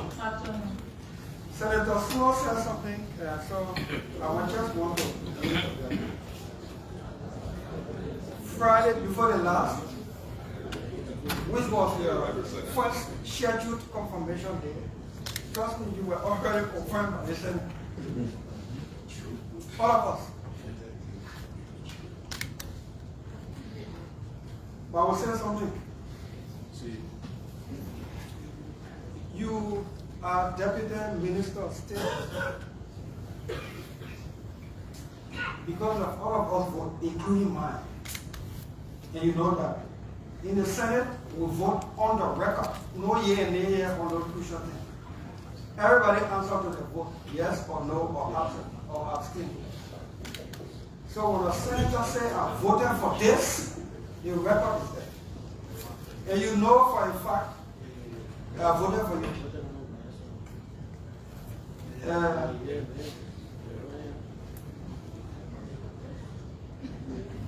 I voted for Wilmot Bay to become minister. After he replaced me, I voted for Martina Timba to become minister.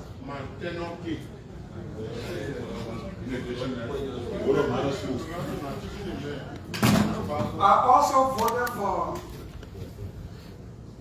Cornelia Wonkerleh Kruah to become Minister of Labor. Father. I voted for A.B. Kruah to become the director of the DEA. And after he was replaced, I voted for Anthony Small to replace him. I voted for Sekou Kruah, the current Minister of Postal Affairs, to be Minister in this government. I voted for Yami Gwese to become Associate Justice under the CDC-led government and under our government. I voted for him to become Chief Justice of Liberia. And I'm sure you know, and my colleagues know, where I'm leading to. I voted for all of these people knowing that they come from Nima. All deputy and assistant ministers under this government from Nima got my vote. We already confirmed you with my vote Friday before the last. This thing about Senator Dillon, he let Nima people, he hate us, he after us. It didn't get to me until Friday before the last.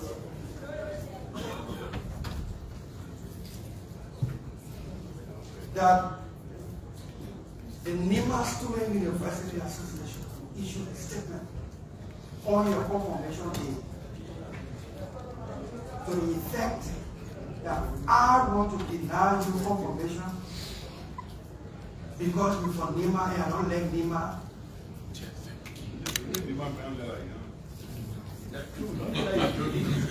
It is something I want to call on you, Cornelia, the nominee, and all stakeholders of Nima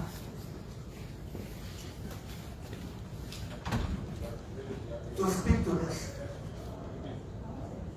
People will not understand the danger that this thing is brewing. Let me say this. You know, kind of mean they're related to white go. Yeah? Yes. They kind of mean when your country of origin is natural. Then you look for one country where either you're away from, or your husband, or your mom, or your, and you know, everybody knows, get to be part of. And you know the fun. Grenville County versus Nima. Man, everybody here know Mama is Kruah. Kruah. But you were scared. I posted on the social media to be four part of the Academy Fund.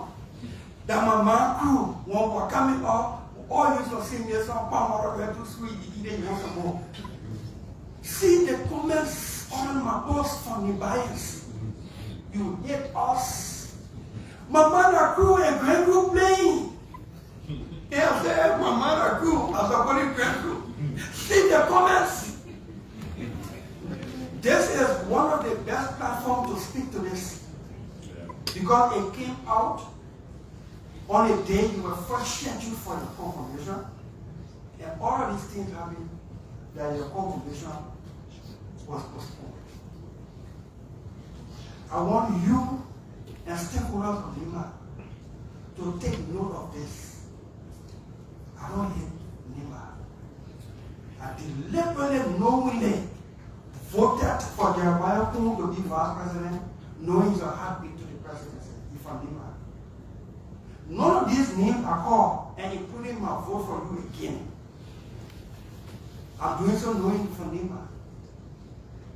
I didn't confirm any of those people as Kruah, Basa, compelling people, and in their job, then they became Nigerians. They were Nigerians, they still are, but I voted for them. I wanted to make this point. We are one country. These things start like this and end dangerously. I do not hate Nima. In fact, anyway, I just wanted to state this for the record. I condemn that statement. I reject it. I resent it. It should stop. Now, my nominee, Senator Snow asked you a question about being aggressive. And maybe you thought your answer should be tailored in a way that it will earn you his vote. But let me ask you, be aggressive. Be constructively aggressive. That's what the country needs right now. I came in the Senate and I became a constructive, aggressive disruptor to change things here. And something changed here. Be a constructive, aggressive person to get a job done for this country. Don't shy away from it. Now, you made a very elaborate, impressive vision plan in your presentation. I want you to package that and submit it to us, the committee. That vision plan, package it well and submit it to the Senate. Because all that thing talking in the formula there, forget it. And let me leave you with this, Cornelia. Is the player reporter in the gallery? And they put out there, some people are watching. Huh? There's someone should confirm it. Even if you want to ask questions now, suppose sentimentally inferior. After 2 weeks, when they not see you, they will not say, we don't want Kenya to cheer. They will say, but then you're confirmed. In the next 6 months,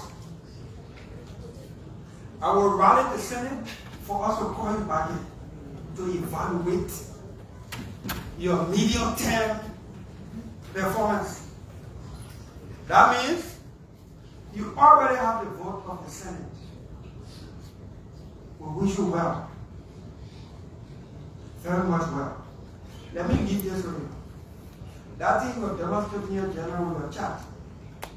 And no matter how we dress, I'm not trying to that graph that you display here, you must do the program. Because if you are not doing the people's work, that graph will be your famous picture. Will you tell me how you? Thank you. Thank you, Senator. Sorry.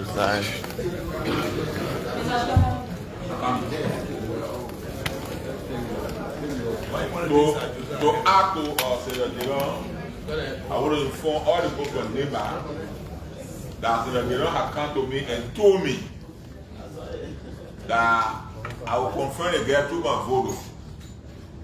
But I don't want to appear before I ask any kind of critical question that they say Senator Dillon again.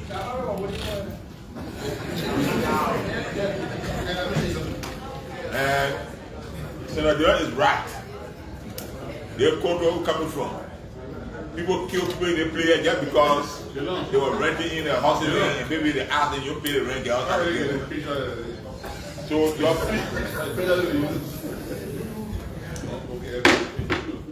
Senator Snow, I don't know what I had to tell you to find.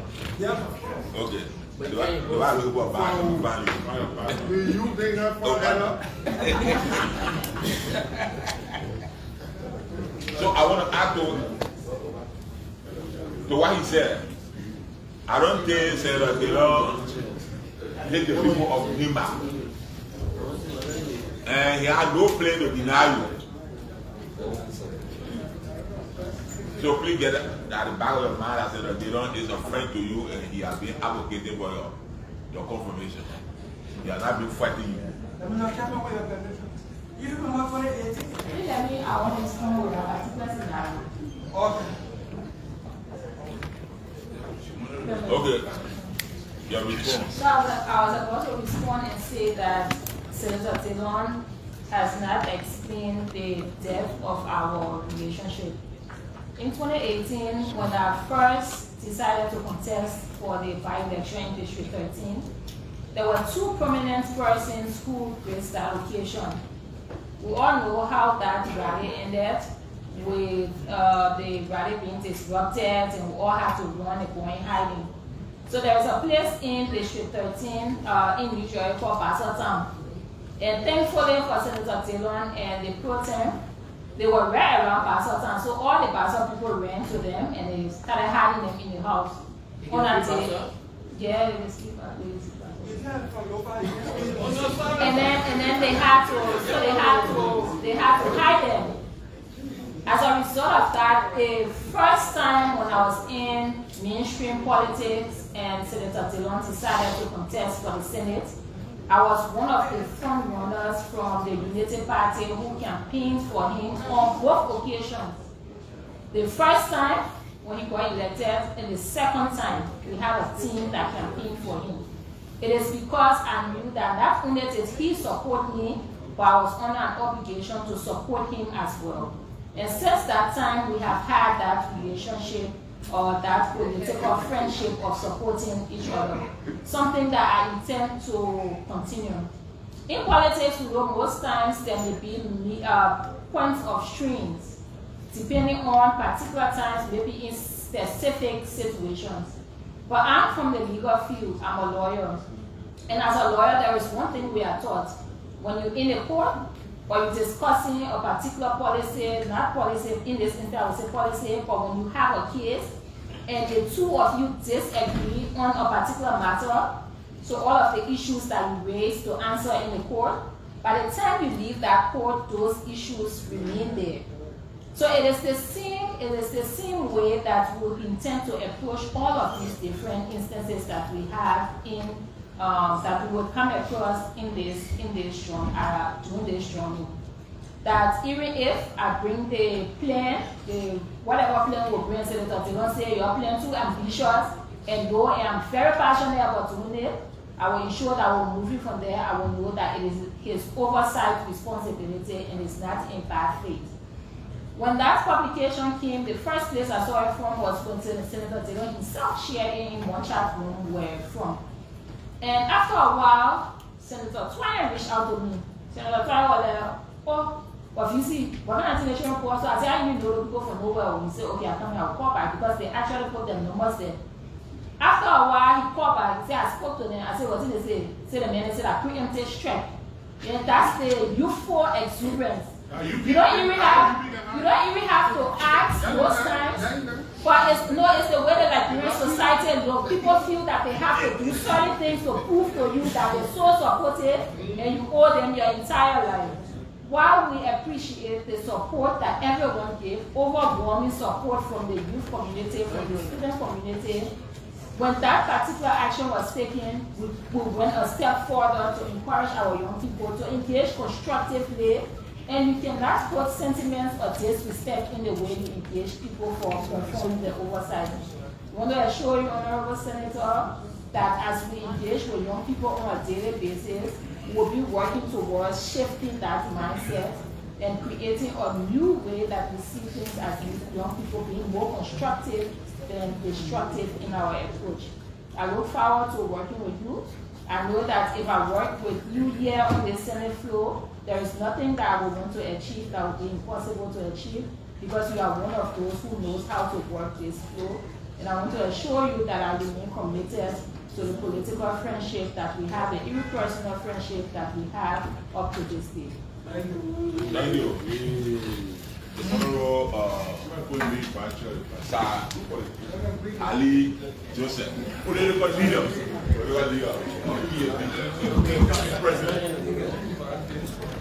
Thank you, Mr. Chairman. Mr. Chairman, I still co-chair the committee. No, you are not. You are not. Why you want to You are political leader. You political leader is funny for co-chairman. Is that why you're walking out? No, I'm coming back. No. Okay, go. I want to speak to my colleague. All right. I'm your friend, the Senate. Thank you, Mr. Chairman and colleagues. I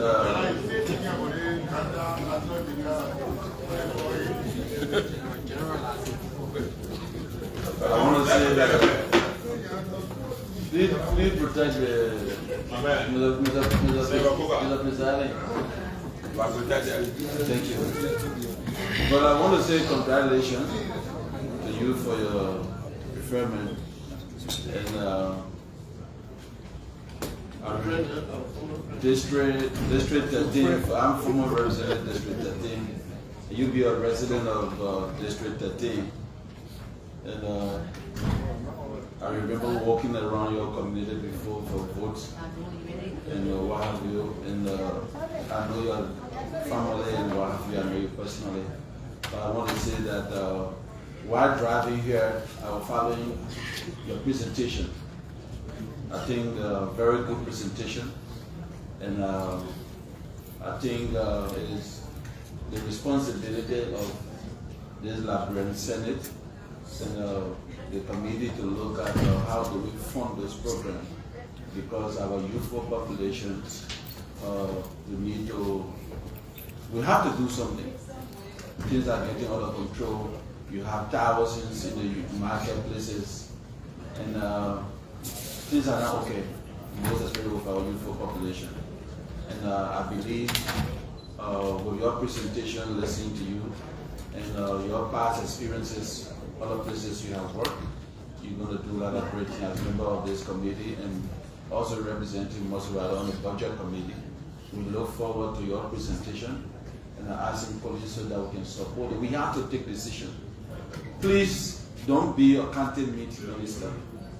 Please. The youthful population needs you in this country more than even the country. That's another, just a department. But too much that need to be done in the country. You can have a tour, you need to reactivate the MVTC. Do all you can if you can get whatever resources from national government, having the MVTC be free of charge. I know it's difficult, but many of the young people can't afford to pay the money. What becomes of them? You have to do something about that. And that structure can take up to 2,000-3,000 persons. If that institution is running free of charge, and even look for means to transport them. You see sometimes people walking from Douala going to MVTC. Moving. People want to learn, but they don't have the opportunity. We need to create, the atmosphere for them to come and learn. I'm representing Mosurado County. We have thousands of persons in rural Mosurado who have graduated from high school, but no other hope. Nothing. They don't have any other hope. So I trust your ability with those presentations and with the support from the committee in pushing the agenda, the youthful population agenda.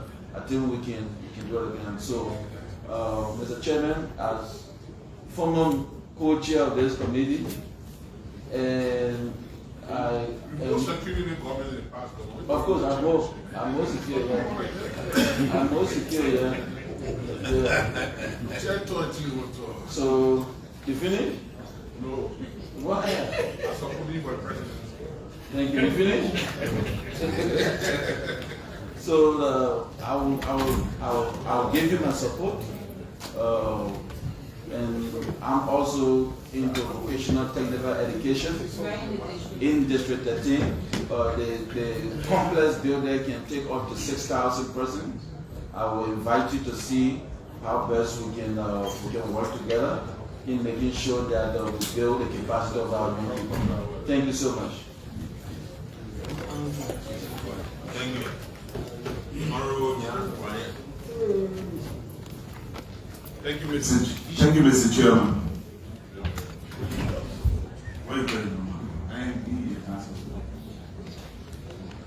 Madam Nominee, congratulations again. You know, today, as former Assistant Minister of Youth Services, Ministry of Sport, today marks one of the significant days in the lives of the young people. When I took over in 2007, we had 50-year-olds, 60-year-olds who were heading youth organizations like LINSU, FLA, and other institutions. But in 2005 up to 2007, the young people gathered and drafted a document called the National Youth Policy Document of Liberia. In that document, you don't need to look further. Everything that should be done for and by young people are in that document. But one of the key takeaways in that document was to have a youthful minister. And for the benefit of the people listening to us, the National Youth Policy defines young people as between the ages of 18 to 35.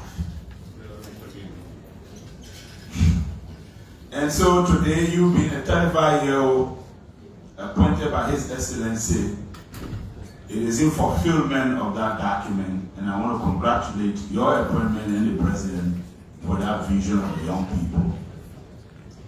You know, I will be brief. I will not ask you a question. I will be straightforward because that is my old turf. And it was a difficult one because we were reforming. The system was broken down after the war. And so our job was to bring the youth programs on par. Much has been said about the sports side. They are pretty straightforward. You know, the programs are there. We just need to look for funding to put into sports.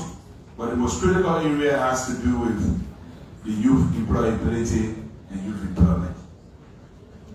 And Madam, there were programs that were very successful at implementing in our ministry. And look at your pathway. They are important, but it will require significant funding and it will take significant time. My experience as a youth expert then, young people are impatient and rightfully impatient because the opportunities are less. So my thing is, why you are focusing on those pillars that you have outlined in your pathway that the Senate and the House of Representatives and the Ministry of Finance will be helping to, budget for. I want you to pay key attention to the National Vacation Job Program. That program was a program giving young people jobs across the country, earning maybe some were earning around $100 or $125. And the testimonies from that program was that money was significant enough to post money back in school or to get them, started off with a few logistics. The money might be small, it could be increased. Honor your leadership, I don't know the status of the National Vacation Job Program. Those are short terms, medium terms, income generating, venture that the ministry was very proactive on. I want you to pay key attention to the National Youth Volunteer Service Program. And this is Youth Expo's most successful program. Many people who are managers of banks and ministers today pass through that program. It's a joint program between the UNDP and the Ministry of Youth and Sports. Take college graduates, train them into employable jobs, pay them, deploy them all across the country. They go into teaching, they go into health, they go into community service, and they come from there and they get jobs. I want you to pay key attention to that program. Rejuvenate it, and you will see the success with it. I also want you to pay key attention to the National Cadet Program. The Cadet Program took junior and senior students from university and deploy them into ministry, agency, businesses, and pay them. The strategy then was, you didn't want to send somebody to beer factory or somebody to maritime and then they get rejected and no money. So the strategy we had was, we look for money to pay our own people, but we just wanted to get hands-on experience. And guess what? On our leadership at the time, the more than 250 students that were able to deploy, none of them ever came back to look for a job because they all got absorbed. Because we would train them in certain ways to behave and act that they would be important in the places that we send them to be absorbed. Today, many of them listening to me, they are in, private sector jobs and ministry and agencies that we send them that they are state. They pay attention to the National Cadet Program. All of these big visions are good, but I think our little success rate at the time was focused on the practical steps that we're taking to give young people short and medium-term jobs. We used to say in youth and sport that we have a $6 million problem, and then they were giving us $2 million. Today, the Ministry of Police is $9 million. I know it's been swallowed by inflation, it will still be the same old money at the time. Today, I think the youth of Liberia have $1 billion problem, and then they're giving you $9 million. The ambition is good. Focus on the practical steps. Youth and sport is a difficult goal zone. These people in the gallery today, 6 months from now, if they don't see their way clear, you will be the poster child now for them being unemployed. And you stated it rightly that the Kimber time, it was the Ministry of Youth and Labor. Ministry of Youth and Labor. There was a reason why. Yeah, Labor, Youth and Sport. So you have a huge demographic to confront. Yeah, so, yeah, right there, it's a good synergy there to work together. Yeah. And lastly, from my end, I know fully well that you're a firebrand. You come to this job with a lot of energy in you, and I want you to apply that energy towards meaningful venture, so that the young people, the young women in this country, whose dreams today have been fulfilled by the National Youth Policy Action Plan, to see a young person who feels things like them to hear a critical ministry in this. And I will appoint myself moving on today, because I'm not just a senator. I was a satisfied ECOWAS youth expert, EU youth expert, United Nations youth expert. Those experts here are staying in me. So I'm here to work with you and appointing myself one of your advisors, and all of the skills are in me, and I'm willing to work all hours to help move the young people agenda forward. Mr. Chairman, how much I do I need? Thank you. Thank you. Senator Babla. Well, I didn't know you were going to call my name on, but you see that I say one time. Yes, I wish you Thank you very much, and again, let me congratulate you for being here. These hearings are intended to establish nominees' suitability. I believe all the years of working with you directly, I know that you are quite suitable for this job. So I don't want to come and bore you with questions. I only want to let you know that Madam is right here whenever you need advice on any issue at your job. And I'm really, really glad today for the commitment I heard across this board. That means that Liberia needs a lot of young people that keep going to that position. I think it's going to be a motivation to many young people, not only people but young people. So I wish you well. Senior Senator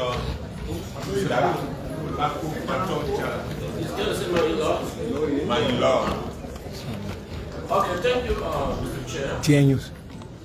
Someone once said that the young people are both the hopes and pillows of every nation, and that they must be the first to realize that there will be no peace without tenacity. So, you define or you collaborated the definition of youth from 15 to 35. Now you are in your final year of the youth. Maybe after 1 year you become an adult. Can you assure me? Well, I'm not sure. I don't have another one I'm speaking to. I've been speaking to the subject on hand. Youth is, be patient, Senator.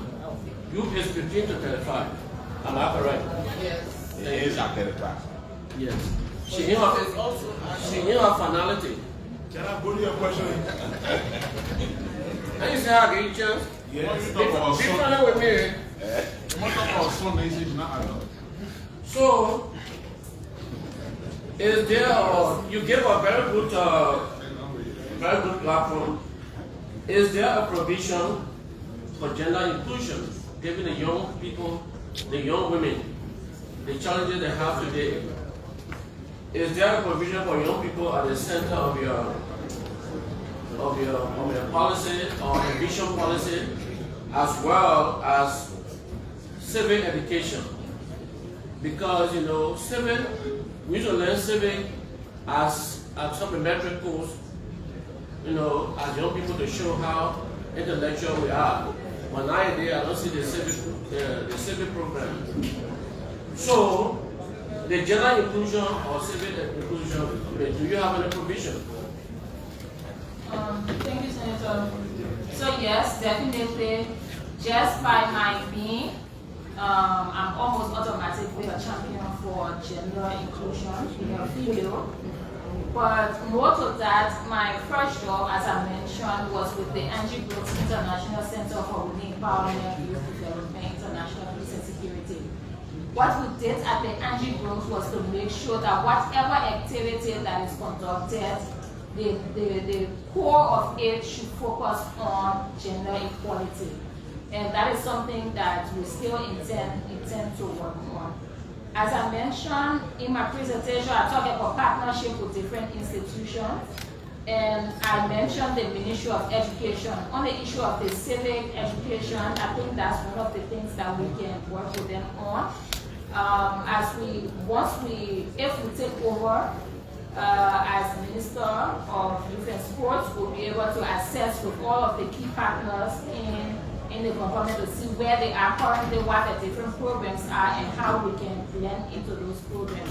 So yes, we can rest assured that we all will push for patriotism and civic education, and also that gender equality will be the center of everything. Not just gender equality, but even focusing on our colleagues with disabilities and other colleagues. Now we have an issue of those that require rehabilitation, that we call the disadvantaged youth. So everyone will cut across our different policies and programs. Okay. The development of youth today is 2 times more difficult. Especially when you look at the subject verb agreement. I spend a lot of time correcting youth when they talk to me about what they want. You know, I spend a lot of time on that. So I want us to put some time into it, because it's really a serious thing. I get embarrassed when you talk to me, stop, don't talk loud. Yes. So it's a big challenge, because to get them to go for vocational training and other training, it first requires their subject verb agreement. We've got to work on that very well. And I voted for you before. Are we together? Yeah. I'll say hello. I voted for you before when I didn't know you. Now that I know your dad, a very good friend of mine, I believe it's going to be a super equal. What order? When you realize you are elected chairman. What order? Nominee is here or marriage. Not her father's marriage. So reference her. No. She was not appointed her father's marriage. I'm saying marriage. When you figure out what you can't tell me what to speak here. Speak of marriage. I want to do marriage. She was succeeded on her own marriage. Order sustain. Yeah. No. Order sustain. Yes. You agree with them? Yes. They came out by law. Yes. But anyway, I want to congratulate you in advance for your nomination to this very top position. There is no doubt in my mind that you will equal this challenge, especially the endurance, the training you come from, the parental training you have that I've seen from your father as a program. All his cases. Yes, when I was the Justice Minister, I knew your father very well. So this is one reason why I admire the family. So let me say thank you, and you'll be welcome. Thank you. Thank you, sir. Thank you. The elder senator from Liberia. And the second person, thank you, Honorable Chair, distinguished Senator.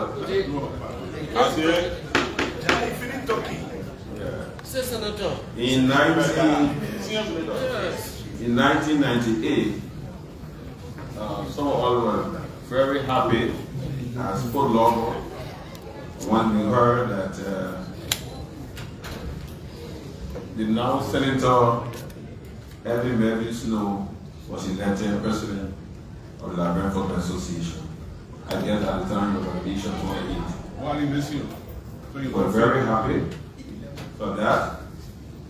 And in 2003, when I served as the national chair for the youth and student on the stricter implementation of the Comprehensive Peace Agreement, in 2003, when I served as chair for both Fly and Linsu, we advocated that indeed the then,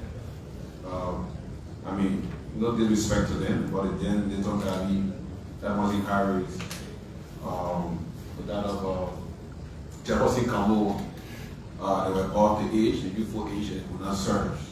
On that basis, we had a new committee, which I was the chair.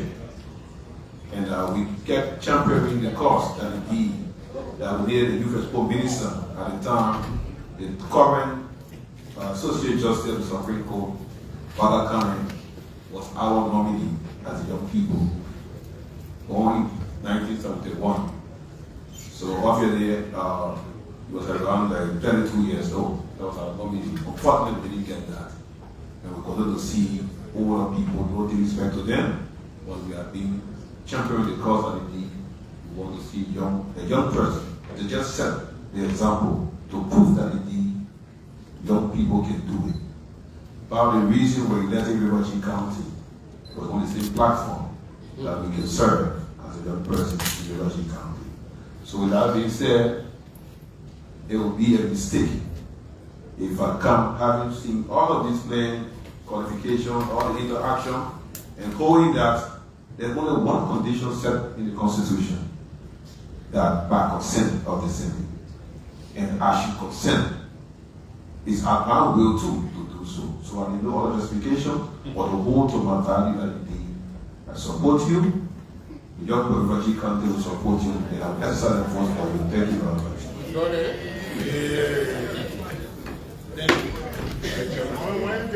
Thank you. Thank you. We are at the end of this confirmation hearing. And I don't have much to say.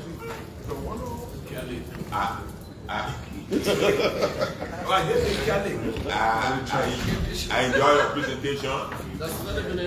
I'm an offspring of Cali education. I also taught in Cali schools.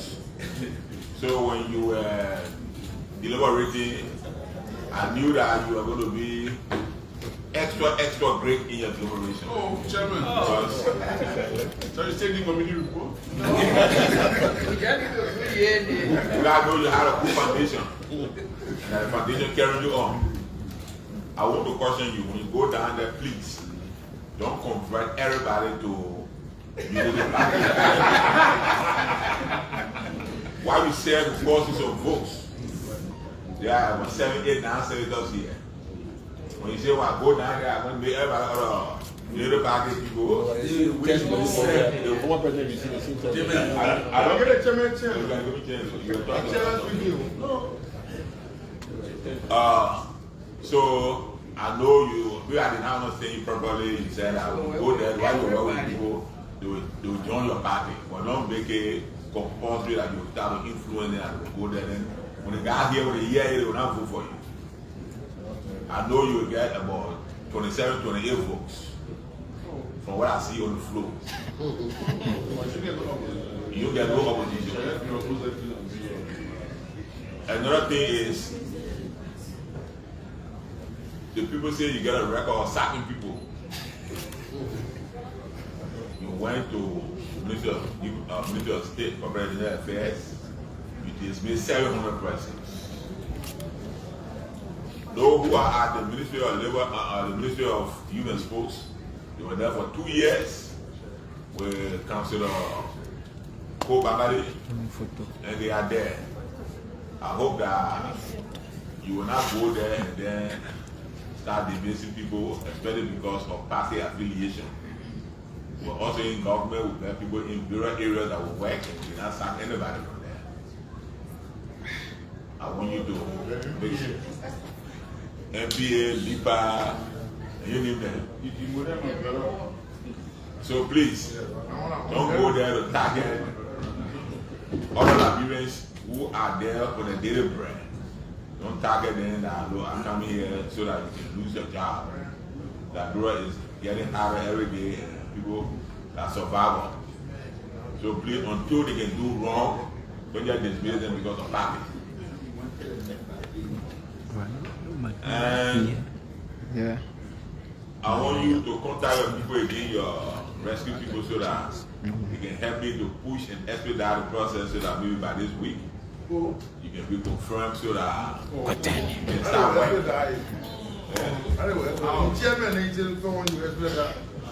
When I talk to the protein, I know the put it on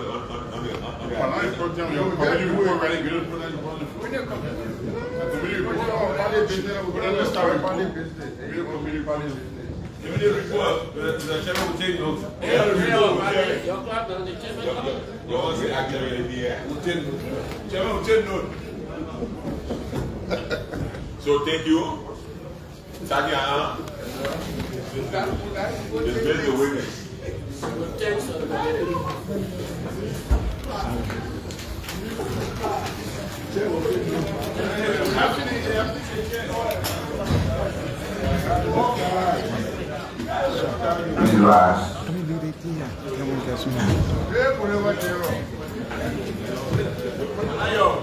Congratulations for the President. Our babies are Mabuti and the attorney president, and the chairman of the Senate Committee of the Youth and Sports, General. No. Yes, sir.